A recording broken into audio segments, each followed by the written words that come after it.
We are muted. Yes, I'm pulling a lap here. I'm pulling a lap here. Okay.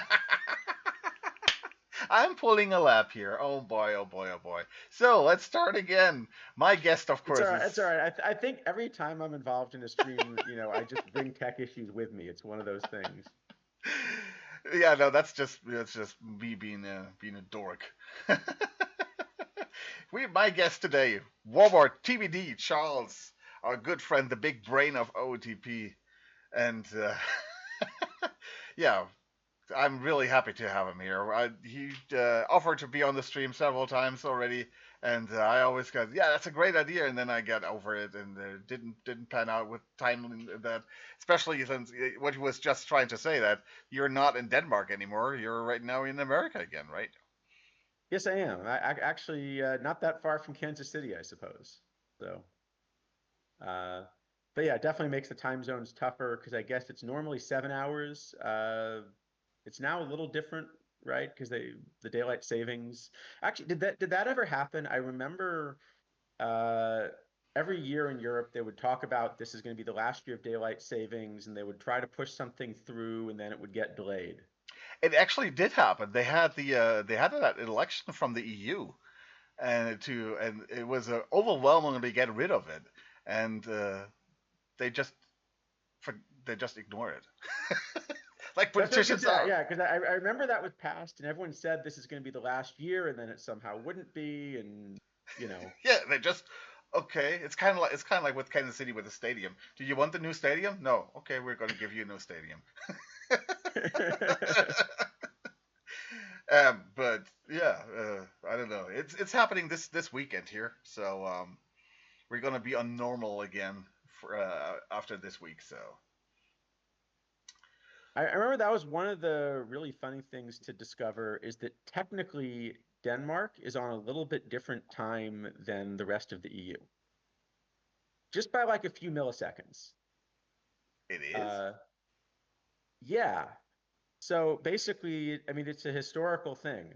Because I guess the idea is the official time is kept by Greenwich Yeah, and all that. that's what I know. And Denmark, not only had its own like proud observing tradition of, figuring out clocks and stuff, but more importantly, at the time this was all being worked out, they had just fought this war with the English where Nelson came in and like destroyed half of Copenhagen.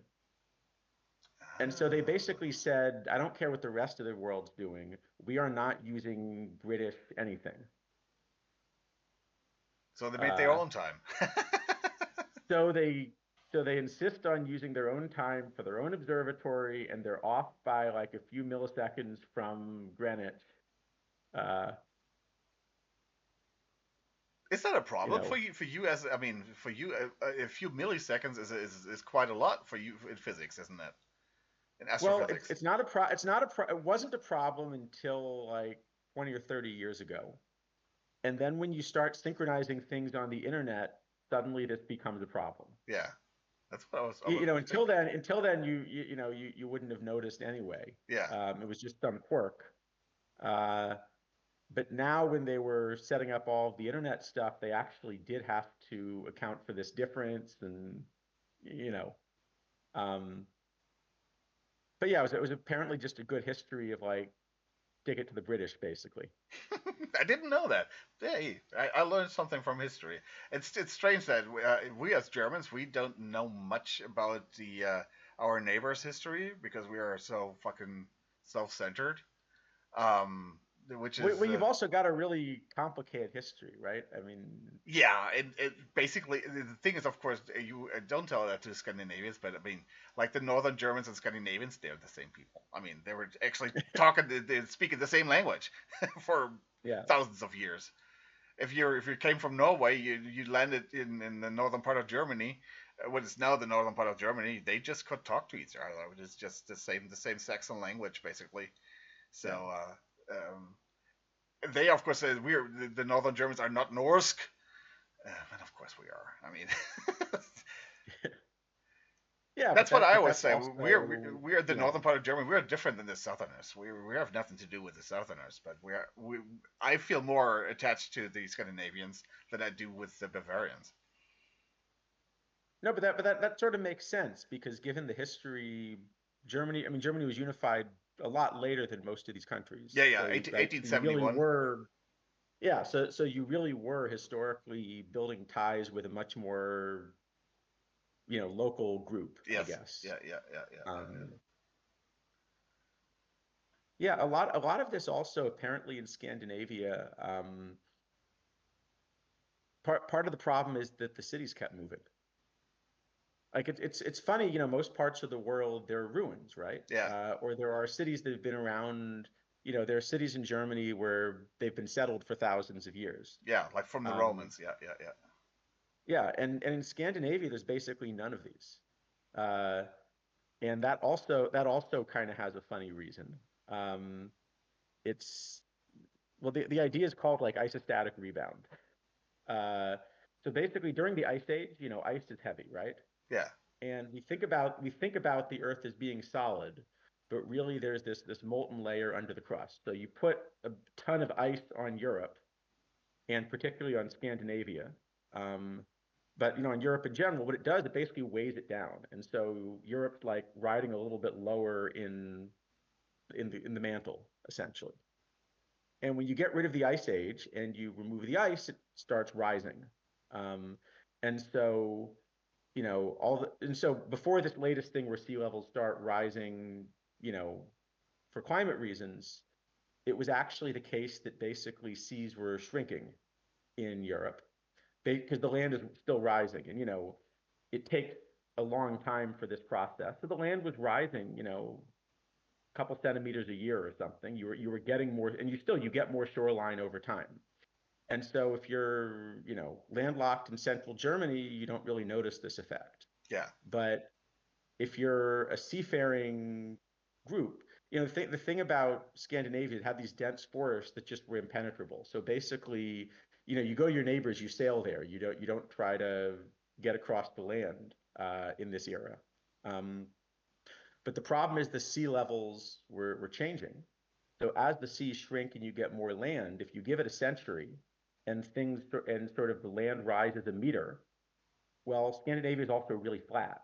So that's actually a pretty big difference in where your harbor is. So what used to be your harbor city, might now be a kilometer inland, and it's no longer where you want to put the city. And it might be the shape of the harbor, went from a really good harbor to not really where, so basically you don't have these long settled cities. Things kept moving. And so cities would migrate every few centuries. I didn't know Uh, that either. Man. And so that's the other reason that kind of this ended up connected because you were sort of forced to move around a lot. Whereas if you were living in central Germany in that era, there was no reason that your ancestors couldn't have been there for a millennium. Uh, nothing was forcing you to move, I guess. Hmm. Maybe that's Um, that's why the Vikings are like the this, since they were not like, attached to their homeland that much, to that base homeland where they always are like the motherland and all that they are just yeah, more prone to explore and find new land and everything. That's why they're the first in North America and all that. Very interesting. yeah. I feel like for anything, kind of the longer you've been doing it, the more you kind of feel like you should keep doing it. It becomes Yeah, tradition, and you know. So like if your family, has been somewhere for 1,000 years, it's a real departure to tell them, I think I want to go move somewhere else. yeah. You know, I'm gonna be the generation that breaks this thing that we've been doing forever. Uh, you know, whereas if your family always was moving around, it's probably easy, Yeah, yeah, or at least a lot easier. I guess so. Let's get to OTP. Oh yeah, yeah. Sorry, yeah. I No, didn't no, didn't no. mean to. See, I love the. I have to remind myself because if it's just me, we're talking about like things like this for the next 5 hours or so. um, because those things are just I love talking about those things, and I didn't know that. And say I'm a German. I live I think the Danish border is like a little over 2 hours away from me, so I should know things like that, but I don't. So go OOTP 26. How are you liking so far? Uh, Well, there's some things I like. So, okay. It's funny in that what I've liked and disliked about the game is almost flipped in the few years I've been playing it. Um, a lot of the things that I like a lot about what they've done in 26 are the things that uh, only get noticed if they go wrong, but they've stopped going wrong. Um, so things like a few years ago, especially early in the cycle, we'd have a server disaster occasionally, and games wouldn't run on time, and like all of that stuff on the back end works. Hmm. Um, the auction house works. The card shop Mm. works. So a lot of the stuff that you don't necessarily notice unless it goes wrong, but you take a lot of developer time, and you really try to make reliable, that now just plain works. You know, there haven't been issues with the service provider. I remember there was one year that just we lost a day or something because the server room flooded. And Oh yeah, that was last year. Mm. Yeah, yeah. was it last? Yeah. Um, so there haven't been those kinds of issues. All of that just works. There have been a lot of like little quality of life stuff and things in the UI where a lot of the stuff that, when you teach a new player how things work, uh, they spend a lot of time fighting with it. A lot of that stuff I think is a lot better Hmm. in 26. I agree with Um, that. the overall game design, I mean, I think it's become clear for the last few years that the direction of the game is different than the one I would like to see them taking it. Uh, but I think that's clearly a conscious choice at this point. Um, Yeah, definitely. I you think know, I think after 25, having 26 the way it is, it's not a coincidence anymore. This is definitely a conscious choice. yeah, I think so. And I think it's too bad because um, I mean, I ran an online basketball game like this for several years. Um, that I sort of created and then eventually kind of sold off. I discovered I liked the creating process a lot more than the like maintaining and monetization process. Um, but there's sort of two cardinal rules of this which OOTP is kind of breaking. Uh, the big one is what makes all of these games valuable is the community, Hmm. and growing the community is always a better plan for kind of everything you're doing than monetizing the current community.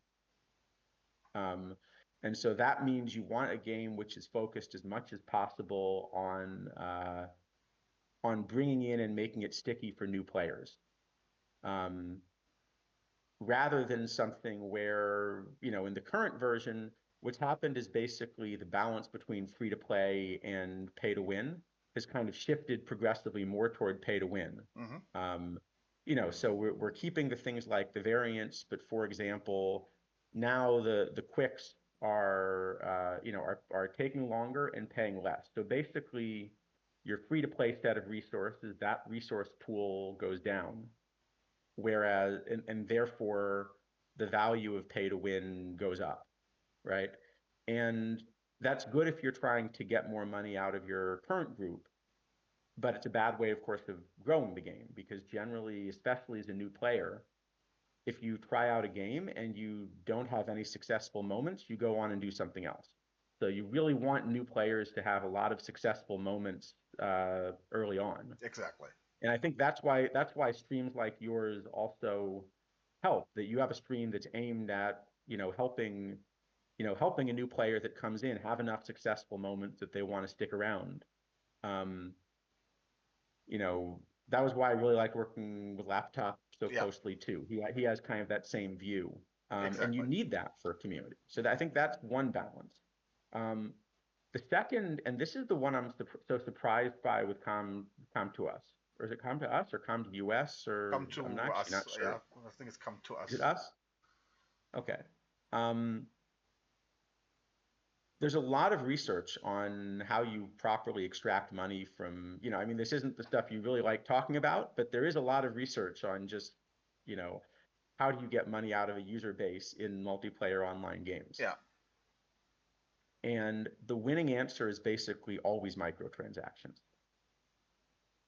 um, which is the opposite of the direction that they've gone in terms of trying to get money out of it. In other words, they did something which I thought made a ton of sense. Was it 2 or 3 cycles ago now?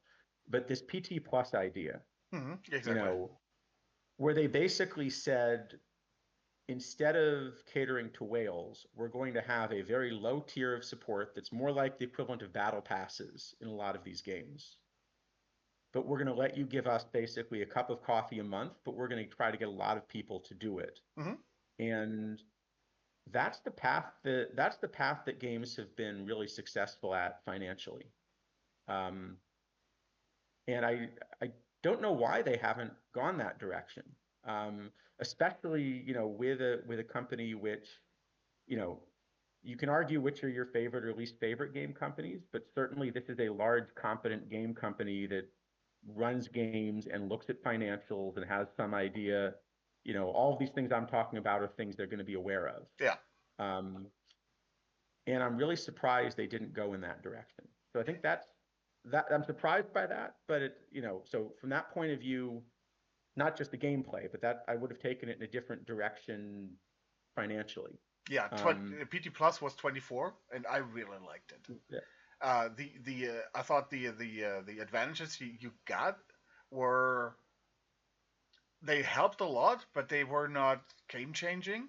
I mean, you could kind of like in the way of it was much easier for example to qualify for PTCS when you had that, because you had that extra tournament slot there. Yeah. But you could, if you were a good manager, you didn't need that really. Like somebody like Mr. Audit, he didn't need that and he just didn't get it. So it was still your choice, and the amount of money there of like $5 a month, I think that's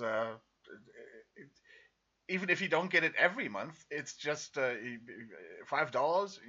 Basically, everybody can afford that if they really want to do that. Right. Well, and I think there were 2 other things I saw that really made it work, and that's why I'm surprised it went away. One is basically that it kind of gave a venue. So, for example, I've always been a free-to-play player, and I don't mind supporting developers. Yeah. Right. So I wouldn't have had a problem saying, like, I'll give the developers an extra $100, because I enjoy the game. It was more that sort of I liked the challenge of feeling like I was a free-to-play player, and so so I didn't just want to buy perfect points or something. That was kind of the way I thought about the game.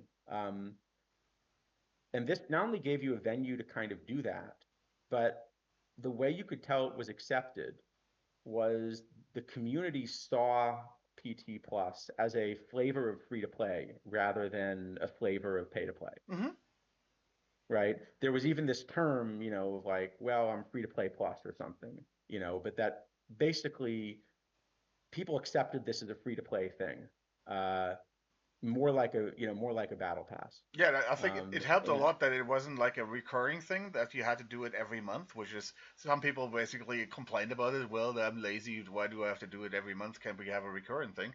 But it not being a recurring thing is actually, I think that's what really puts it on the path to free to play, because it's not like the kind of like the gym membership that you take and basically go the first 3 months, and then the rest of the year and the rest of the next 15 months or whatever, how long that membership is just you just pay without going.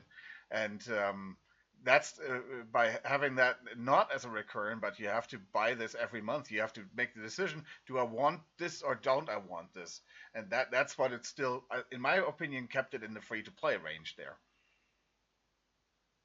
Yeah, I think there are different ways you could have set it up, but the point is, I think they actually got it to work, and so I was really surprised that they then instead went in the direction of taking that away and catering to the small number of very large spenders.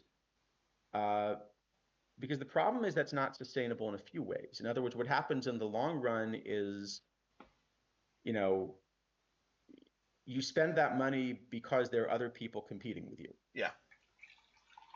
Um, you know, and so you want two things. The first is you want recognition that, you know, you want recognition as the best player if you're winning things after spending a bunch of money. Mm-hmm. Um, so you want the community to accept that this is still a fair competition. Yeah. Uh, you know, and there are ways it is. So for what be clear, I don't have a problem with people spending money on the game. First off, it supports the game. Second, there are a lot of things in this game, you know, where there's a trade-off between sort of time and money, right? I can spend my time grinding perfect points, or I can sort of spend the money to avoid that grind and just play the parts of the game that I enjoy, right? Yeah.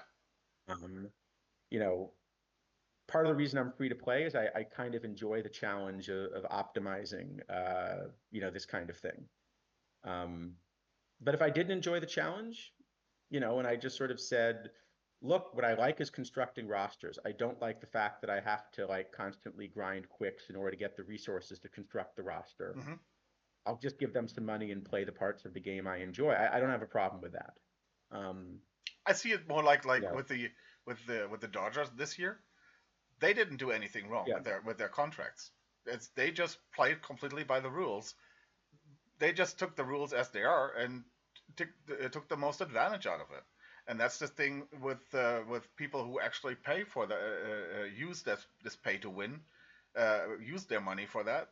That's the rules are that way. Why would I blame them that they use the rules that the way they are?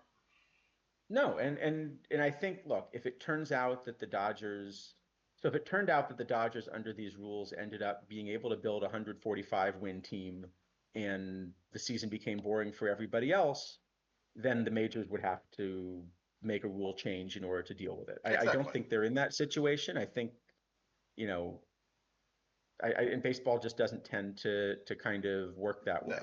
Um, but it was the case with the combinators that you really could basically buy an extra 50 wins a season. Mm-hmm. And that was enough that if you weren't in that, you know, I just didn't try to compete in league last year, even with the resources that I could get from all the tournaments. I just never really tried to compete in league because there were always a core of sort of 5 teams that were untouchable. And if it's one untouchable team, you know, weird things happen in the playoffs. Maybe you have a shot to win. Mm-hmm. When it's 5 untouchable teams, that's enough that it just wasn't worth the effort because there was never a chance of breaking through all 5 of them. Mm-hmm. Exactly. So that, you know, and so what concerns me is that they doubled down on several things that really didn't work well. So one of them, you know, one of them was, again, combinators have continued. You know, they, you know, the very first thing they said about combinators in this Ask Me Anything on Reddit wasn't, oh, we heard the concerns of the community, or, oh, we even think this is a good idea. Was, well, we've dealt with the problem because first off, we've renamed them. They're now called variants. Yeah. Yes. So, you know, we've heard your complaints about the serial killer problem. We want to let you know that we've renamed them. They will now be known as homicide enthusiasts. You know, that's, you know, that was sort of, We had in Germany we had the candy bar Twix. They had in the 80s it was Radar, and it was totally fine. And suddenly, I mean, I didn't know that in the rest of the world it was Twix. It was in Germany it was just Radar. So when I came to America, I said, "Oh, that's Twix. Okay, that's weird. Why would they change the name Twix in Germany to Radar, which is a super offensive name actually? I mean, it's not like being a Raider is not really a nice thing to be. And yeah. oh well, I don't know why they changed it. Okay, It's always tough to name these things internationally, you yeah, know. and then Like, out of the blue, they changed the name from Radar is now Twix. And that became like a meme, like okay, why? What was? You never gave us an explanation why, and wherever it's just like Radar is now Twix became such a meme of being renaming things and thinking now everything is completely different. But if you rename crap, it doesn't make it less crap. No, but I mean, so I guess there are places where the name just gets it wrong. Maybe that's what it was. Like I know there was a famous one. Chevy had this car called the Nova, which Yeah. sold pretty well in the U.S. And for some reason they couldn't get it to sell in South America. Um, and then they basically had to rename it. Because basically in Spanish, Nova would basically mean like doesn't go, Okay. right? Volkswagen had that with the Vento. That problem was like in Italian it means something like fart. So just yeah, okay, yeah. So you have to rename it in Italy, basically. Yeah. Then, what do you got? I got a fart. Yeah. No, you study these things a lot. Like when I was developing our basketball game, the company that we were working with was also developing this online like multiplayer Rockstar game or something. And so they wanted to call it like Popomundo, which worked great, I guess, in Spanish. Yeah. But apparently is awful in German. Yeah. So it's they had kind of like cum in the mouth. So they ended up, I forget what they renamed it, but they actually had like launched this whole thing before discovering that this just didn't work in German. Yeah, that's a very very sexual, very term. Yeah, but variants are in Spanish. Yeah, but variants. I mean, they did a few changes there on how you boost them, but it's still commutators. It's just there's nothing different about them. Well, actually, I think there are. So I think there are two differences which I do kind of notice that. Yeah, I mean, the first thing is actually. So one problem was the combinators themselves, but the other big problem was this whole process of leveling them was so incredibly grindy. Yeah. And that's actually somehow gotten worse. It has. I thought so too. That actually got worse. They had at the beginning with the last year with the NAL cards. They that was basically impossible to level them. Then they changed that, but they never changed that. For example, for the what they're called the prospects, future legends. No, but also, so what's happened now? I don't know if you have a variant to illustrate. If not, I could pull something up. But like the problem is, I have. So they've made a change which helps a lot to make it doable, which is that you can use the same card to boost something. Yeah. But and you can kind of use, you can use up 10 of the cards, and then once you've used those 10 partway, you can go get 10 more. So in principle, the good news is this means every card is boostable. Mm-hmm. The bad news is it actually makes it more grindy. So I got an iron combinator. I think it was DeBerry, was I think the first one I got because he, I like my catchers and all that. Okay, so if you go to the card shop and look at the points that you can get for boosting that one, and again, this is kind of nice. Where is it? Yeah, so in the card shop. So on the left, you can sort by variant points. Where is it? Oh, sorry. I think you have to tell it. Oh yeah, you have to tell the variant you want. Yeah, and then, right. Yeah. First for variant relation, you have to pick one of your variants. Yeah.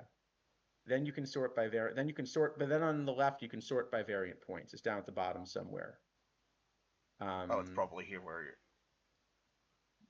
Variant relation there. It's variant relation. Yeah.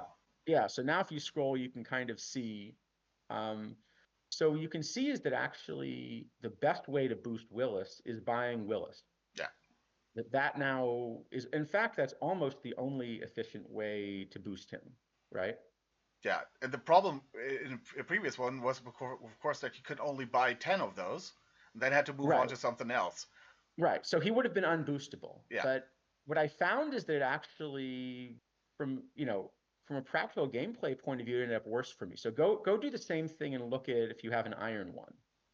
So for the iron one, in order to fully boost an iron combinator, you need basically 10,000 points. Okay. So Mixes. Go away. yeah. So let's say you wanted to boost Mixus, right? Okay. So okay, you're probably not going to pay, the prices for these perfects, right? So there's a good chance that you're mainly boosting Mixus from Mixus himself. Probably this card is actually probably this Gene Hermansky. That's probably the best one. Oh, all right, good. All right, so he actually has at least one useful card. Hank DeBerry didn't even have one useful card. So basically you were getting 50 points for boosting himself. Let's see where Mixus is. Here's Mixus. Mixus gives us 50. He gives you 50, yeah. So if all you had was Mixus, if you didn't have this bronze, you can literally boost him just from buying copies of Mixus. But you actually need to buy 200 copies of Mixus in order to boost him to level 5. Actually, the Hermansky is 150 for 200. And that, I mean, this is not getting cheaper. The 200 is getting more and more. If I take my card here, if you take his card here, it's 50 for 67. So it's probably right now basically the same.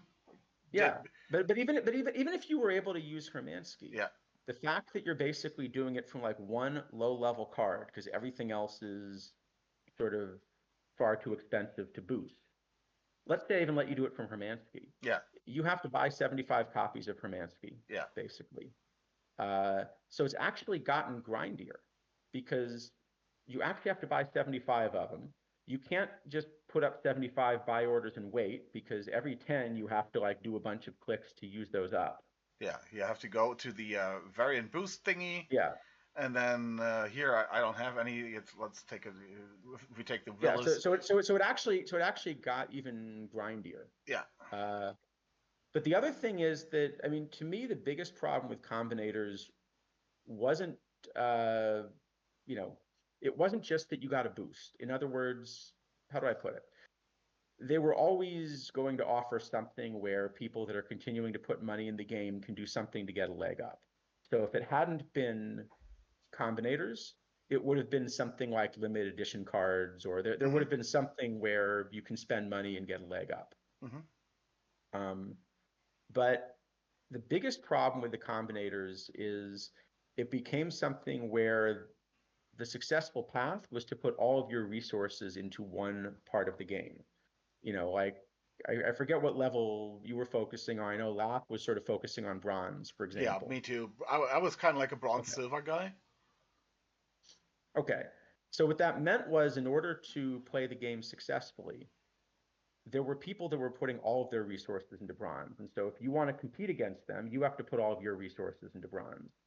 And if I'm, say, playing gold, what it means is we basically never see each other. I mean, you might see me in the first round because, to make up the numbers, I got my pity packs from a bronze tournament. And maybe you did the same thing in a gold tournament occasionally. But if you beat me in a bronze tournament when you have a combinator roster and I don't, you're not going to feel great about it because you never had any danger. You'll feel awful the 5% of the time that you get really unlucky and lose, but you don't really feel like you accomplished something beating me. And similarly, I don't feel like I accomplished something beating you in gold when I've got all the combinators. In other words, it used to be a roster construction game, but when you have these very different resources, I could build the wrong combinators in gold. And instead of being 50 wins ahead of you, I'm 35 wins ahead of you because I picked the wrong combinators and it still doesn't matter, right? You could pick the wrong players in bronze. You're still 35 wins ahead of me. I'm still never competing with you. And so it basically forced the user base to segment. I made the choice last year not to specialize, to qualify for every PTCS, but in return, it meant I could never win a PTCS. I won a couple of the drafts because those were winnable. but I could never win a constructed PTCS because in every format, I was competing against people that were putting all of their resources into that one format. Exactly. We Um, talked a couple of times with the thing. You were basically ever always saying, yeah, I just don't have the cards to do it. yeah, sure. And so it didn't, and that's the same reason, if people were asking about the Dodgers thing in the majors, if it were to get to the point that you would basically say the Dodgers outspent me by so much that like, even if my team does everything right, and you must feel in other words, think about, you're a Royals fan, right? Yeah. Um, so the Royals always have been competing with fewer resources. There was a point historically that the Royals were basically like a Yankees farm team, and I think it would have been horrible to be a Royals fan at that point because you sort of know, if we actually build something, we're going to lose it before it's strong. In the modern era, the Royals on a smaller budget have still had years where you can win a World Series, you know, um, and you need that, in order to make it work. So I think the problem is that what the combinators did was they took that aspect out, and the problem is happening again this cycle. Even if the variants are a little bit weaker, if you make the variant 60% as strong, you've basically changed 50 wins to 30 wins. Mm-hmm. It still is going to be the case pretty quickly that if you're not investing in the variants for one level, you will lose to all the people that are. Um, and in fact, it's actually gotten even stronger. If you look at the clubhouse shop, um, so I know people were asking for something like this for a while. Yeah. The idea that you could get these clubhouse stars. Yeah. I was But a big it does, proponent of that. yeah. But the way they've set it up, um, there are two things they've set up that I think feel weird about it. But the one that's the big issue, in the past, let's say you were good at bronze and Mm-hmm. you're doing well in bronze weeklies and dailies and you're winning prizes. A lot of your prizes are not bronze cards. And so therefore, you at least have to somehow interact with the rest of the game. You know, if you win a diamond, either if you win enough diamonds, maybe this convinces you to try playing diamond and interacting with people there, Mm-hmm. or at least you have to sell it and use the resources. You have to sort of interact with the rest of the community. But now, if you're playing bronze, you can simply put all of your clubhouse stars into buying bronze cards, and you never have to touch anything else, right? Well, If I'm playing gold, I can only buy the gold cards. the way the PTCS is set up, I have to put my stars into bronze and iron, but actually I'm punished Okay. by putting them in something else because I would have to basically get not only one for one more tier, but for two more tiers. That's true also. Yeah. But even in general, the point is you never have to do that. No. So you never have to deal with the cards in other tiers. So you actually even more get to focus all of your resources in just the tier that you're thinking about. Um, and so I think the problem is, look, what I really enjoy about kind of a game like this is the competition. Um, I want to I want to play against players where I feel like it's an even footing and the best player wins. I want to play against players, obviously I want to win, but I also only enjoy winning when I was in danger of losing, Mm-hmm. right? So if you tell me that, you can have 50 extra war over all of your opponents, okay, you know what? I'm going to win a lot. But I'm not really going to feel like I accomplished that much. And I think this is a fundamental difference. So not only is the segmentation not something that's seen as a problem, um, my sense from kind of the developers that I've had this discussion with, for some reason they don't take my calls at the moment, but Mine neither. Mine for neither. but from these discussions in the past, there has always been this idea, what I enjoy about the game is that it's a baseball manager game. But there's always been this idea that at its core, Perfect Team is really a card collecting game, not a baseball manager game. Mm-hmm. And I think they've made more changes in this direction. If you think about it as a card collecting game, then it makes sense that the goal of the game is to collect the top cards, and that whoever collects the best cards should win, even if they manage poorly, Mm-hmm. right? I mean that there is a logic to it. It's just it's not the game I was hoping that I was playing, and it's not the aspects of it that I enjoyed the most. The other problem is if you really want to make it a card collecting game, I think you lose.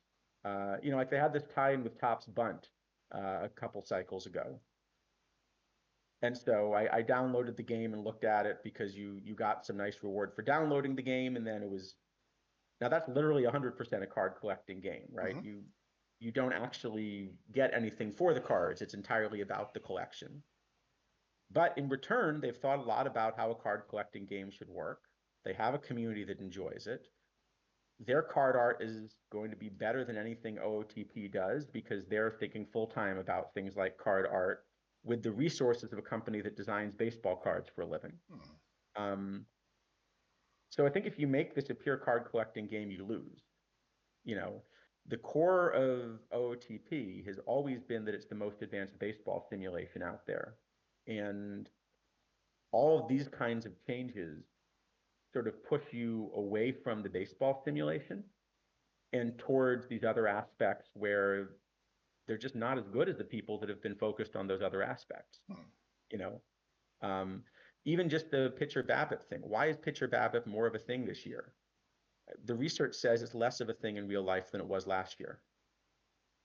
So why is it more of a thing this year? Right? Well, it's presumably an attempt to make that aspect of the card mean something. But when you do that, you're kind of going away from how baseball actually works. And there are several of these other things where whatever they're doing, some of it you can justify from a gameplay point of view, right? But you want the players to be recognizable. And there have just been a lot of these little things. I'll give you an example. You have a Cubs hat on there, right? Mm-hmm. So you also follow the Cubs in addition to the Royals? Or? Yeah, that's basically my NL team. Okay. So let me show you, I think, the single worst rating from a historical point of view that I've seen this season. Have you seen the John Lester? No, I haven't. Pull up John Lester in the card shop. And just to give you an example of, or if you have the card, that's fine too, but you'll be able to see him in the card shop. But if you pull up John Lester's rating, now let me ask you, you watch John Lester. Mm-hmm. What should his hold runners rating be? He was pretty bad at holding runners, didn't he? He was a guy that literally spent several years between throwing over to first because he had one of these things where he just, it was like a mental block. He would not throw the ball to first. How does this guy have 89 hold runners? I don't know.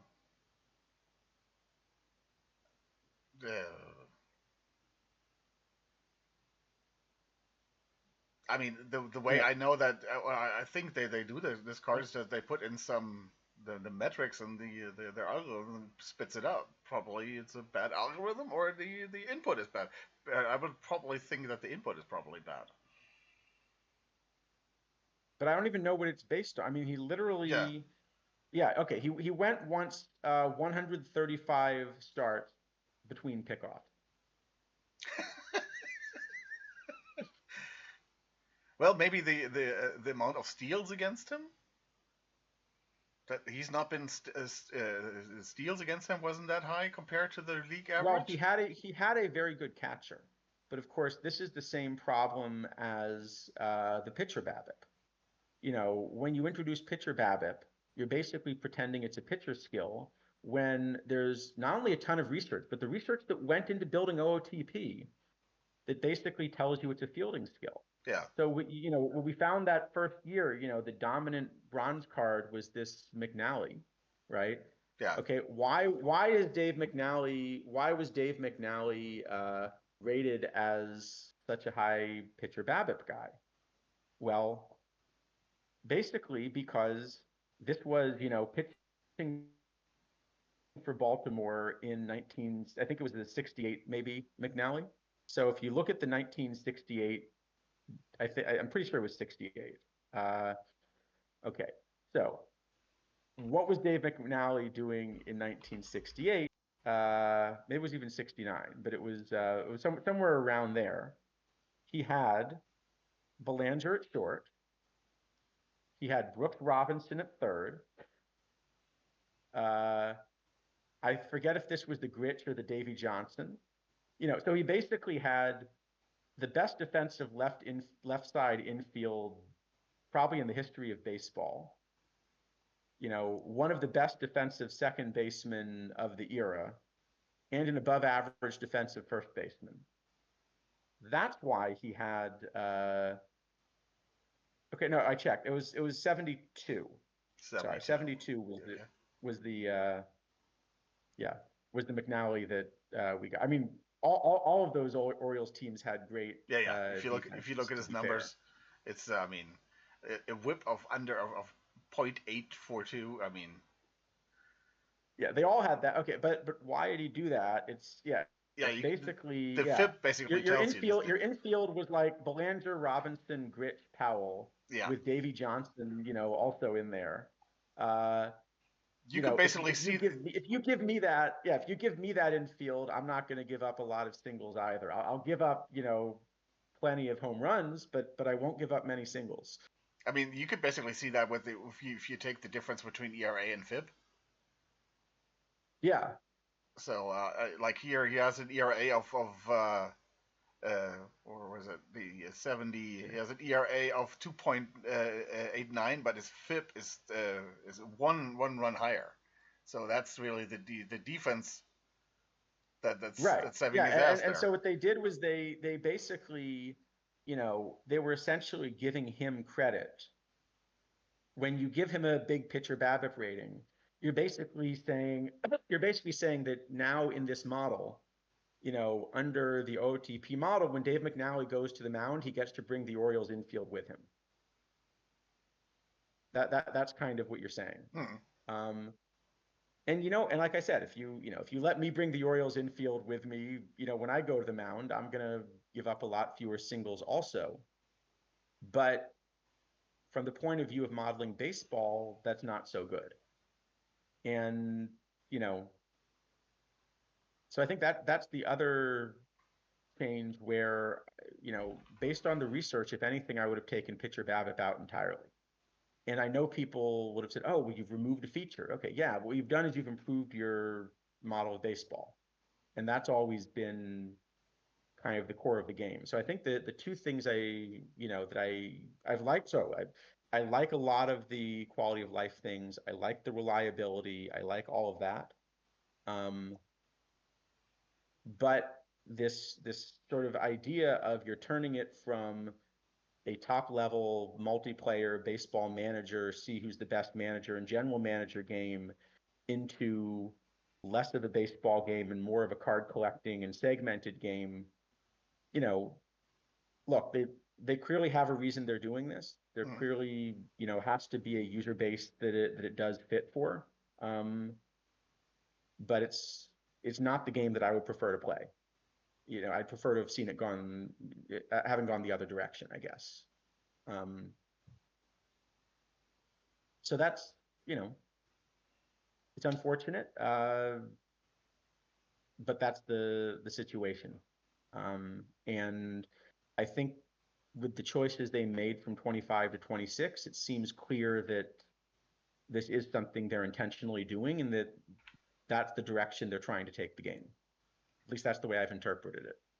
I don't know if you've kind of interpreted it differently. No, not really. I put it this way: they have to decide if they want to be a sim or a game, and they decide to go to if they want to. Right now they're going into the direction of a game, and if they're going that direction, they have to compete with different things. They have to compete with an MLB The Show on the one hand, and on what you said, the Topps thing on the other side. They're meshed in between that, and they get crushed between those two. Yeah, I feel like what's been great is they've been the best sim in the marketplace. Yeah.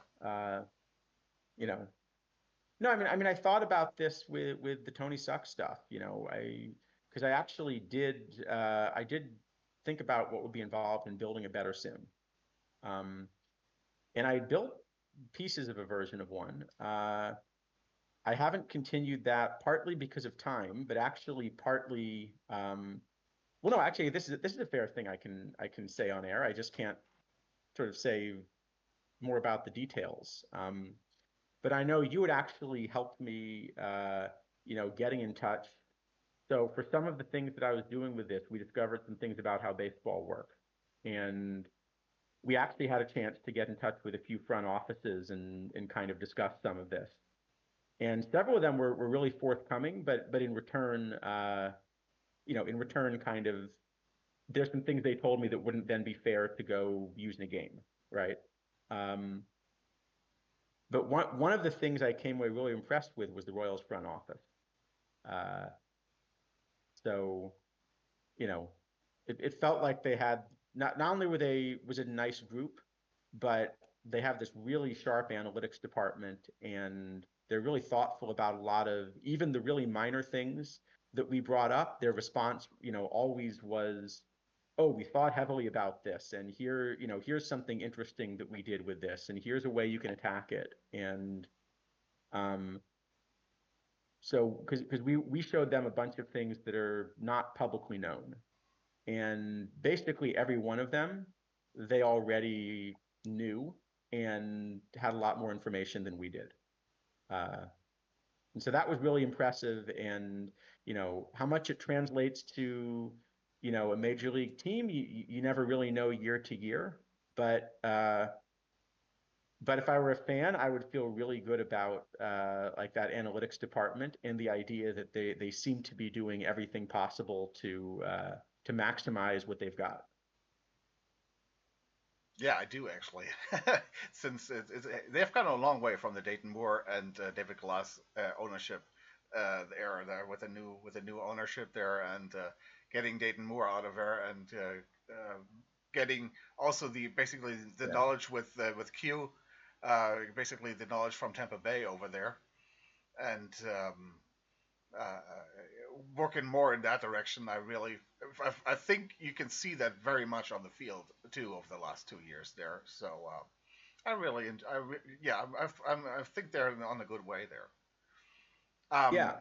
one thing with the one thing that I was always saying is like I think to me one of the biggest problems with the combinators was you could that this they have because they cost so much points there, so it costs so much resources. If you were be able to the availability is the problem. If you would, my idea always was like, okay, we had last year we had this button uncombinate the card. Yeah. Um, so you could actually get rid of those cards that you never use for anything there. How about Right. making having a button basically with combinate the card that you don't pull a combinator. Every card is you can turn into a combinator for a fixed price. For example, taking like an iron card, making that Right. 15,000, and then gold would be like 35,000, whatever. A fixed price there, so that you can actually pull some resources out of the market again, which helps, of Yeah. course, So I think inflation. And so I think yeah. Yeah, go ahead. then you actually this problem is what you have now with the auction house here. I think it made it even worse. I wanted to get a guy here who had like so far had an L10 of 2000. I wanted to get a variant here, and yeah, Yeah. somebody just since you don't pay real, you pay it up front, but you get if everything you pay that is not needed, you get back here in this auction house. And so Yep. somebody just put in 10,000 for him. So what? Yeah. I have enough points. I don't care. I put him 10,000. I will probably get him. So Well, I put all my resources in to get this guy to just to see what not because he's worth it because he's not, but I wanted to see what the other guy put in there. And so that was what was fearing that the guys who have that pay to win thing there have basically unlimited resources. you will never get your guy that you want here on this auction house because they can always outbid you. Right. Uh, Right, um, but I think that's a feature. yeah, I mean, whether it's positive, you can discuss, but I do think the intent of this was to basically turn every card into something that has a limited edition, really good version of yeah, it, so that you have more of these limited edition cards. That's the way you should think about this. Is really it's a limited edition card, but now the limited edition cards dominate every level. Now, I will say there is some hope here in a couple of ways. So the first is the advantage of variant caps. So variant caps in the lack of chemistry do serve two useful purposes, I think. Um, they're not going to mean that you can ignore them in the game or anything like that. One of the things that happened last year was basically the edge you got was so big that you could almost throw darts. In other words, there were a lot of teams that were successful despite actually really not understanding the game and not building very well. So they would pick the wrong players. They would do weird things with the roster, which were easily exploitable if you had a team of similar, like for example, there was one of the diamond teams I looked at last year. Would consistently run 13 pitchers in historical formats. Another was running 9 pitchers in modern formats. So their pitchers were constantly getting tired. The kinds of things that you very quickly would learn if you were on a level playing field get you smashed and you have to adjust because you run out of pitching. But when you add 50 wins to a team where the manager cost you 25, you're still 25 wins ahead. Um, this year, you still are putting a bunch of resources and time into the variant, but the gap's a little bit smaller, and there's a variant cap, so that if I pick the wrong variant, I don't really get to replace them as the 15th best variant on my roster anymore. I've seen a lot of people level just wrong cards. There was a discussion in a different Discord I'm in about people competing to get and level an RA Dickey and Iron. I just looked in my model. I've got him as the 78th best starter in Iron, but I'm valuing him very differently than some other people. So one of us is wrong. We'll find out over time which one it is. One of us is running the wrong cards, like badly wrong cards, because that's how different our ideas are of what we should be running.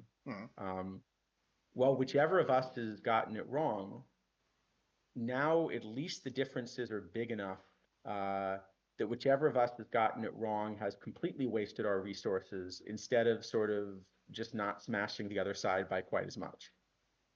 So there was this idea in PT25, running the wrong combinators was still better than running the right base card. And I think the balance this year is going to be such that running the wrong combinators might not be better than running the right base cards. I'm at least hoping that's the case, that there's some skill aspect in there. Okay. But we'll find out. And the trade-off is that if you can only fit, 8 to 10 combinators on a typical roster, it's not going to make the prices, it's not going to mean that the prices sort of work out and, oh, okay, well, if I only have to buy 8 combinators at each level, maybe I can play 4 levels. What's instead going to happen is, okay, I get to put all of my resources into 8 combinators instead of into 26. So therefore, the prices on those 8 combinators should eventually be about 3 times as high. Yeah, funny. If you look I think that's more likely the way it goes. If you look here at the right now at the L10, you have interestingly you have silver cards, you got bronze cards, you got a few diamond ones, but it's really silver dominates here, the highest L10s. And if you just take, I just looked it up today here. this bronze card is a level 2 though you have to say he's the only one here, or the higher ones, that's actually already leveled. Uh, Yeah.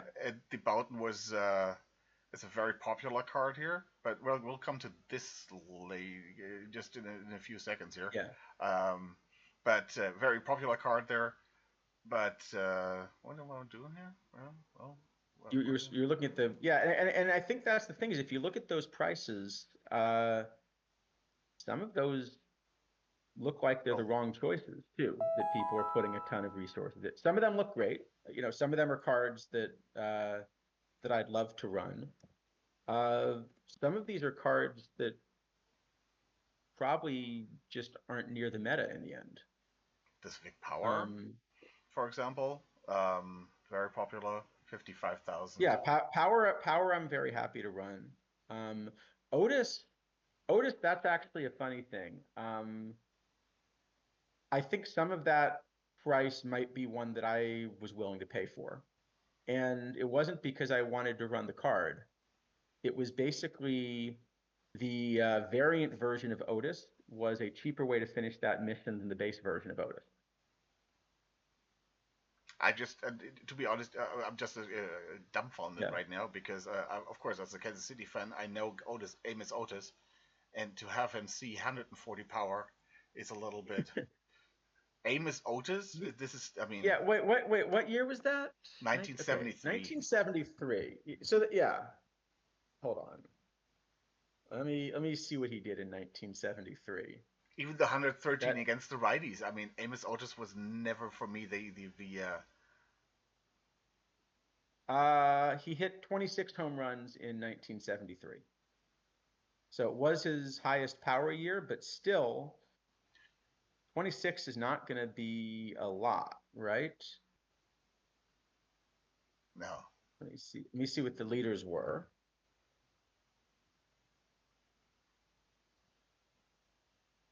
I mean, I don't remember that being a super home run heavy era, but there must have been people hitting in the 40s anyway, right? Yeah, at least in at least like in the end 30s. Let me see. All right, here we go. Willie Stargell led the league with 44 that year. Yeah. And then Davey Johnson hit 43. Darrell Evans. Oh, okay. So the next three were all Braves, but that was that launching pad, like a Fulton County Stadium. So Johnson, Evans, and Aaron were all in the 40s. And Bobby Bonds was at 39. And okay, so it was a low-ish home run year, but still 26 puts Otis like well outside the top 10. Yeah, and to give him 140 against the lefties, I mean, wow. It's just dumbfounded me, just right now. Well, that must be very few. I mean, I think that's also part of these. It seems like their algorithm for doing this really takes splits very seriously from small numbers, and that's part of the problem with P. Babbitt too. Because there's a lot of research on this saying that's not the way it. Okay, yeah. So he hit 10 home runs against lefties and 185 plate appearances that year, which is good, but still puts you on pace for like a 35 home run year if you did that consistently. I agree. That's a lot of power to give him. Yeah, but that just derailed me a little bit. What I was actually what I want to talk about was like, if you're playing I still consider silver being like a entry point tournament. Last year with Baffle, for example, we decided to go to silver as his entry point, not bronze because bronze was so expensive, and iron because iron is so volatile. So actually, as a new guy going into silver, you have the cards are more stable because the ratings are better. They don't have those huge flaws. They are more stable. They are more consistent. Plus, silver was basically the from the top things like gold, diamond, the cheapest one actually.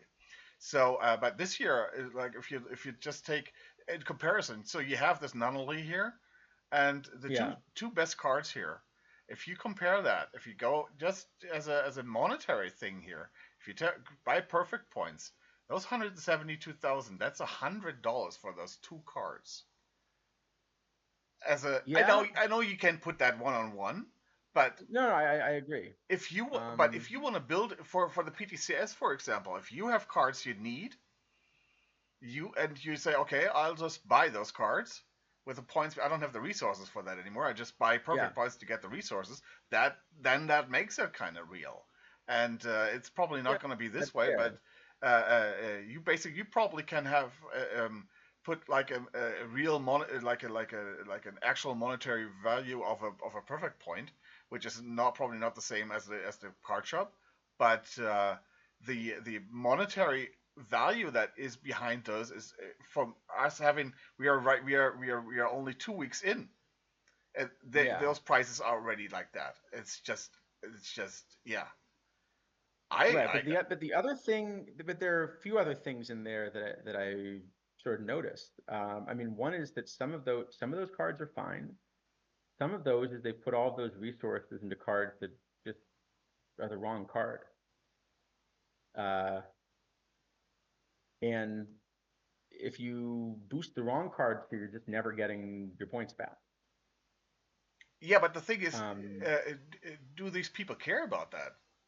I mean, well, if the way is that you get you have to work for your resources, you care about that. But if you just have the unlimited resources there, as this game is catered to right. those people, they don't care about that. Well, and it is tougher to get the resources. I mean, I think that's the thing is they've also by making the quicks have less in the way of prizes.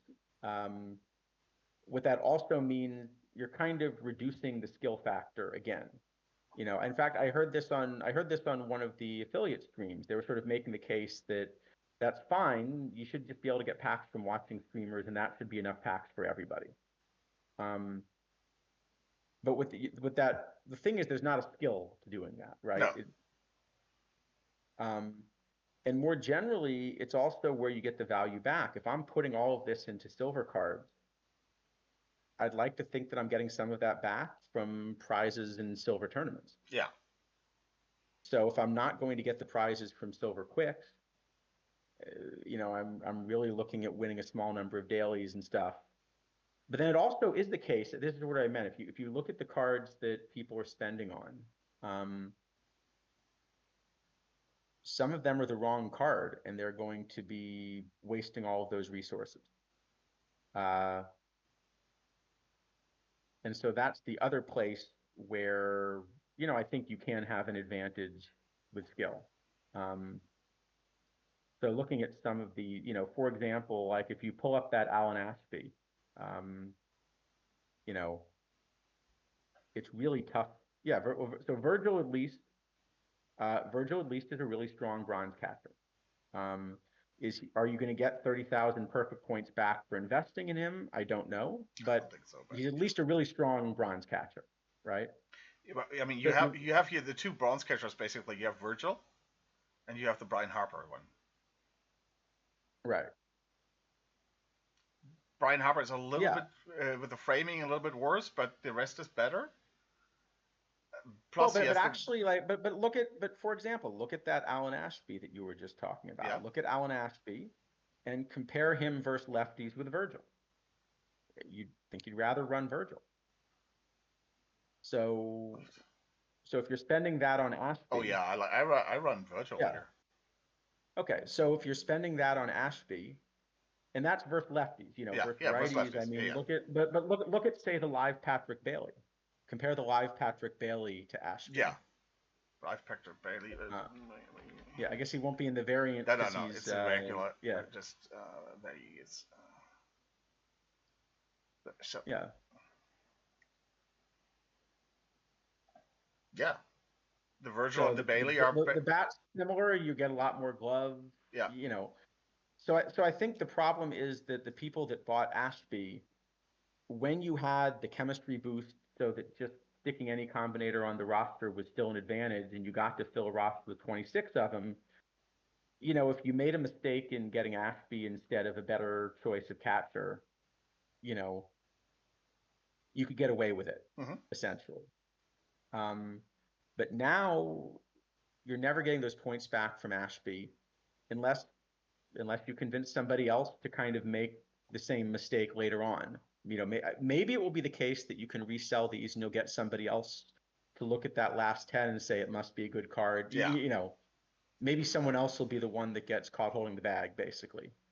But so that's what I'm saying.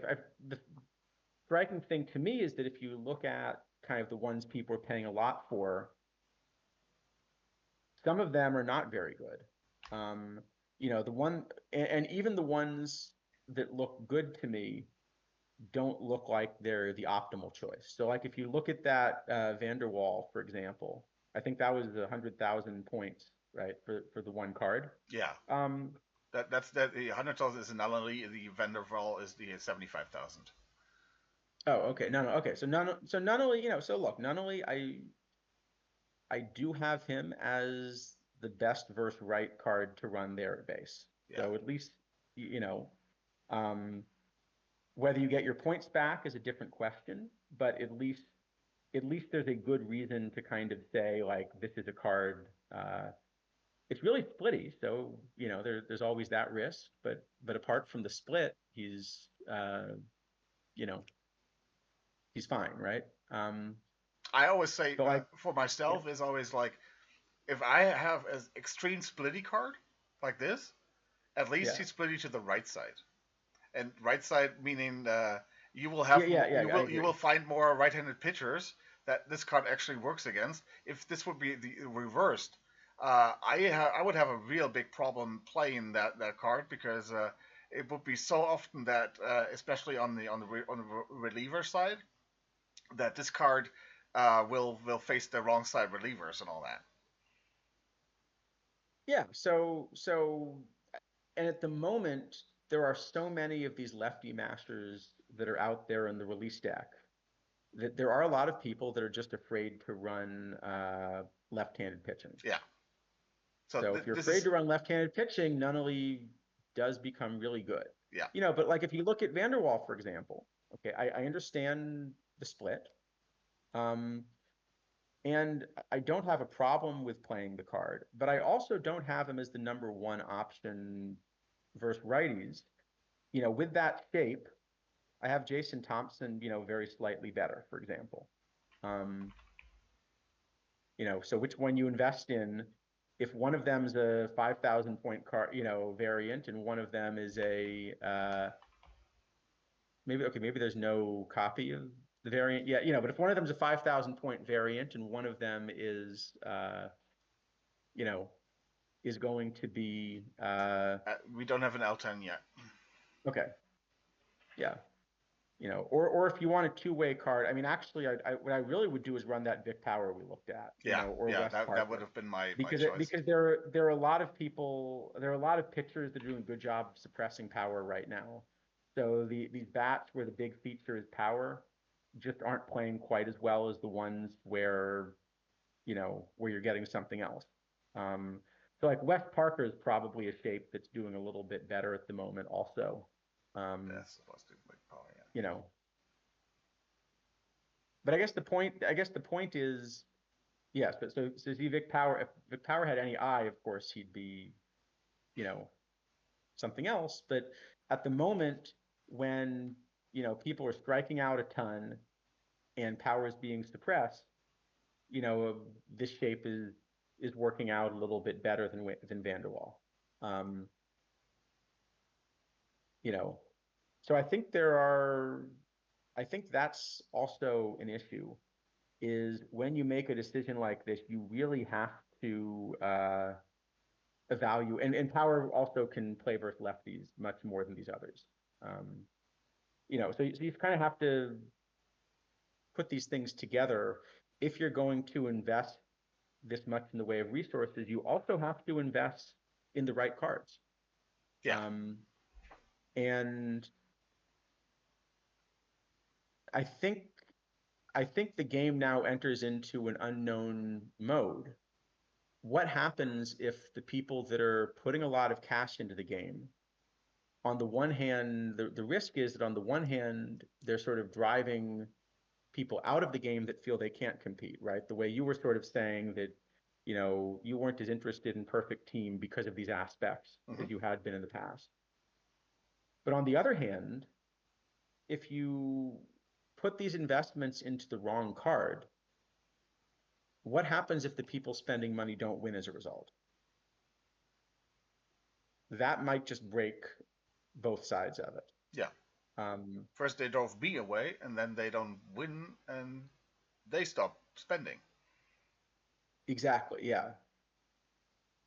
Um, Then you lost so both I sides of the don't, yeah, income. yeah. So it's, I wish they had designed it differently. Um, you know, I do think there's room. I do think there's actually room potentially for a competitor if it continues in this direction. Simply because uh, I do think there is room for a high quality manager game. And especially where, with baseball, you just have a community. People appreciate baseball history in a much different way than they appreciate the history of other sports. Yes. You know, um, like you're a football fan, right? I mean, well, maybe American also, but you know, Yeah, yeah, both um, both footballs.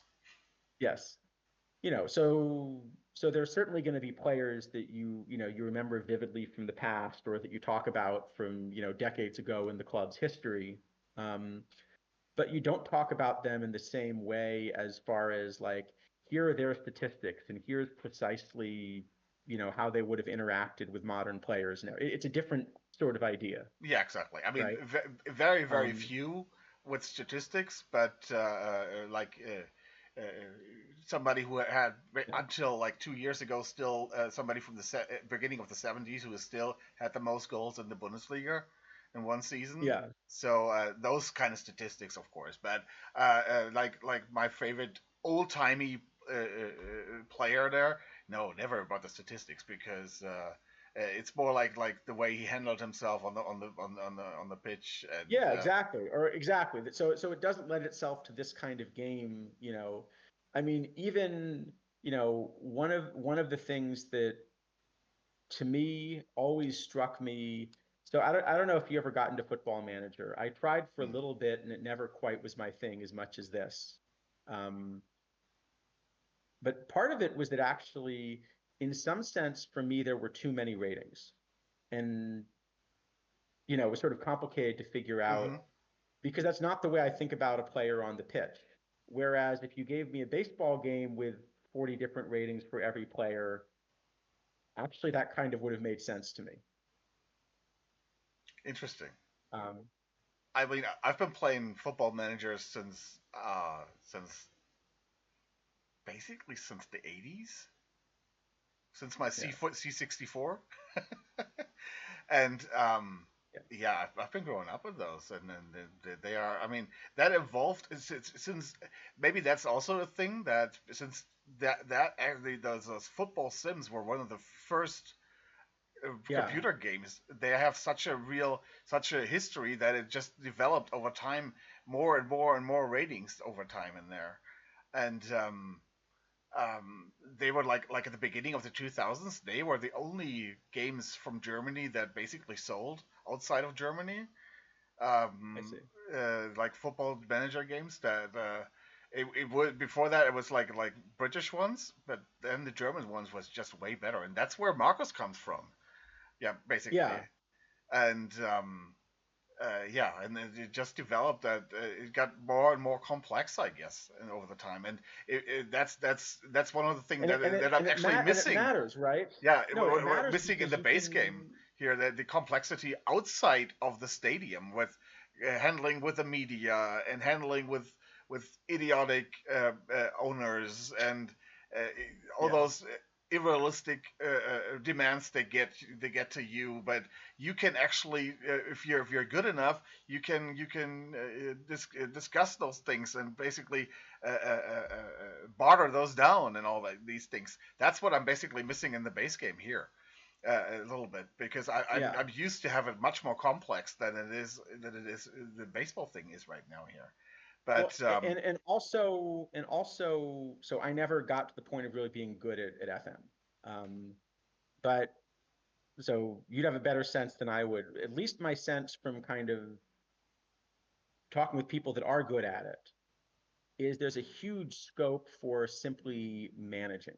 yeah, That, that because of all of these complex interactions, a really, really good manager, the way I always played the game was I thought about it as sort of a transfer market simulation. You yeah, know, I don't mind building a team, but like I don't really understand kind of the management bit. So I kind of want to buy and sell players and see if I can assemble something that works. And but the players that are really good at the managing side basically can take a lower division team and be beating some of the best clubs in the world simply because there's so much scope for getting the tactics right if you really understand it. yeah. Having to That was see yeah. analyze the weaknesses of the others and basically play counter chess there. Basically play Sang Soo there. Yeah. So and that's something where so again that would have felt intuitive to me sort of much more for the baseball sim just because you don't notice it with historical players. I mean, think about, like a world-class defender from, the 80s. You kind of have no clue how they should be rated in a game like there are no Yeah, statistics. You just know that like when they were on the pitch, you know, uh like goals didn't happen. yeah. If you have like certain Italian defenders there, as yeah, the only thing you got was a bleeding nose. That's all you got.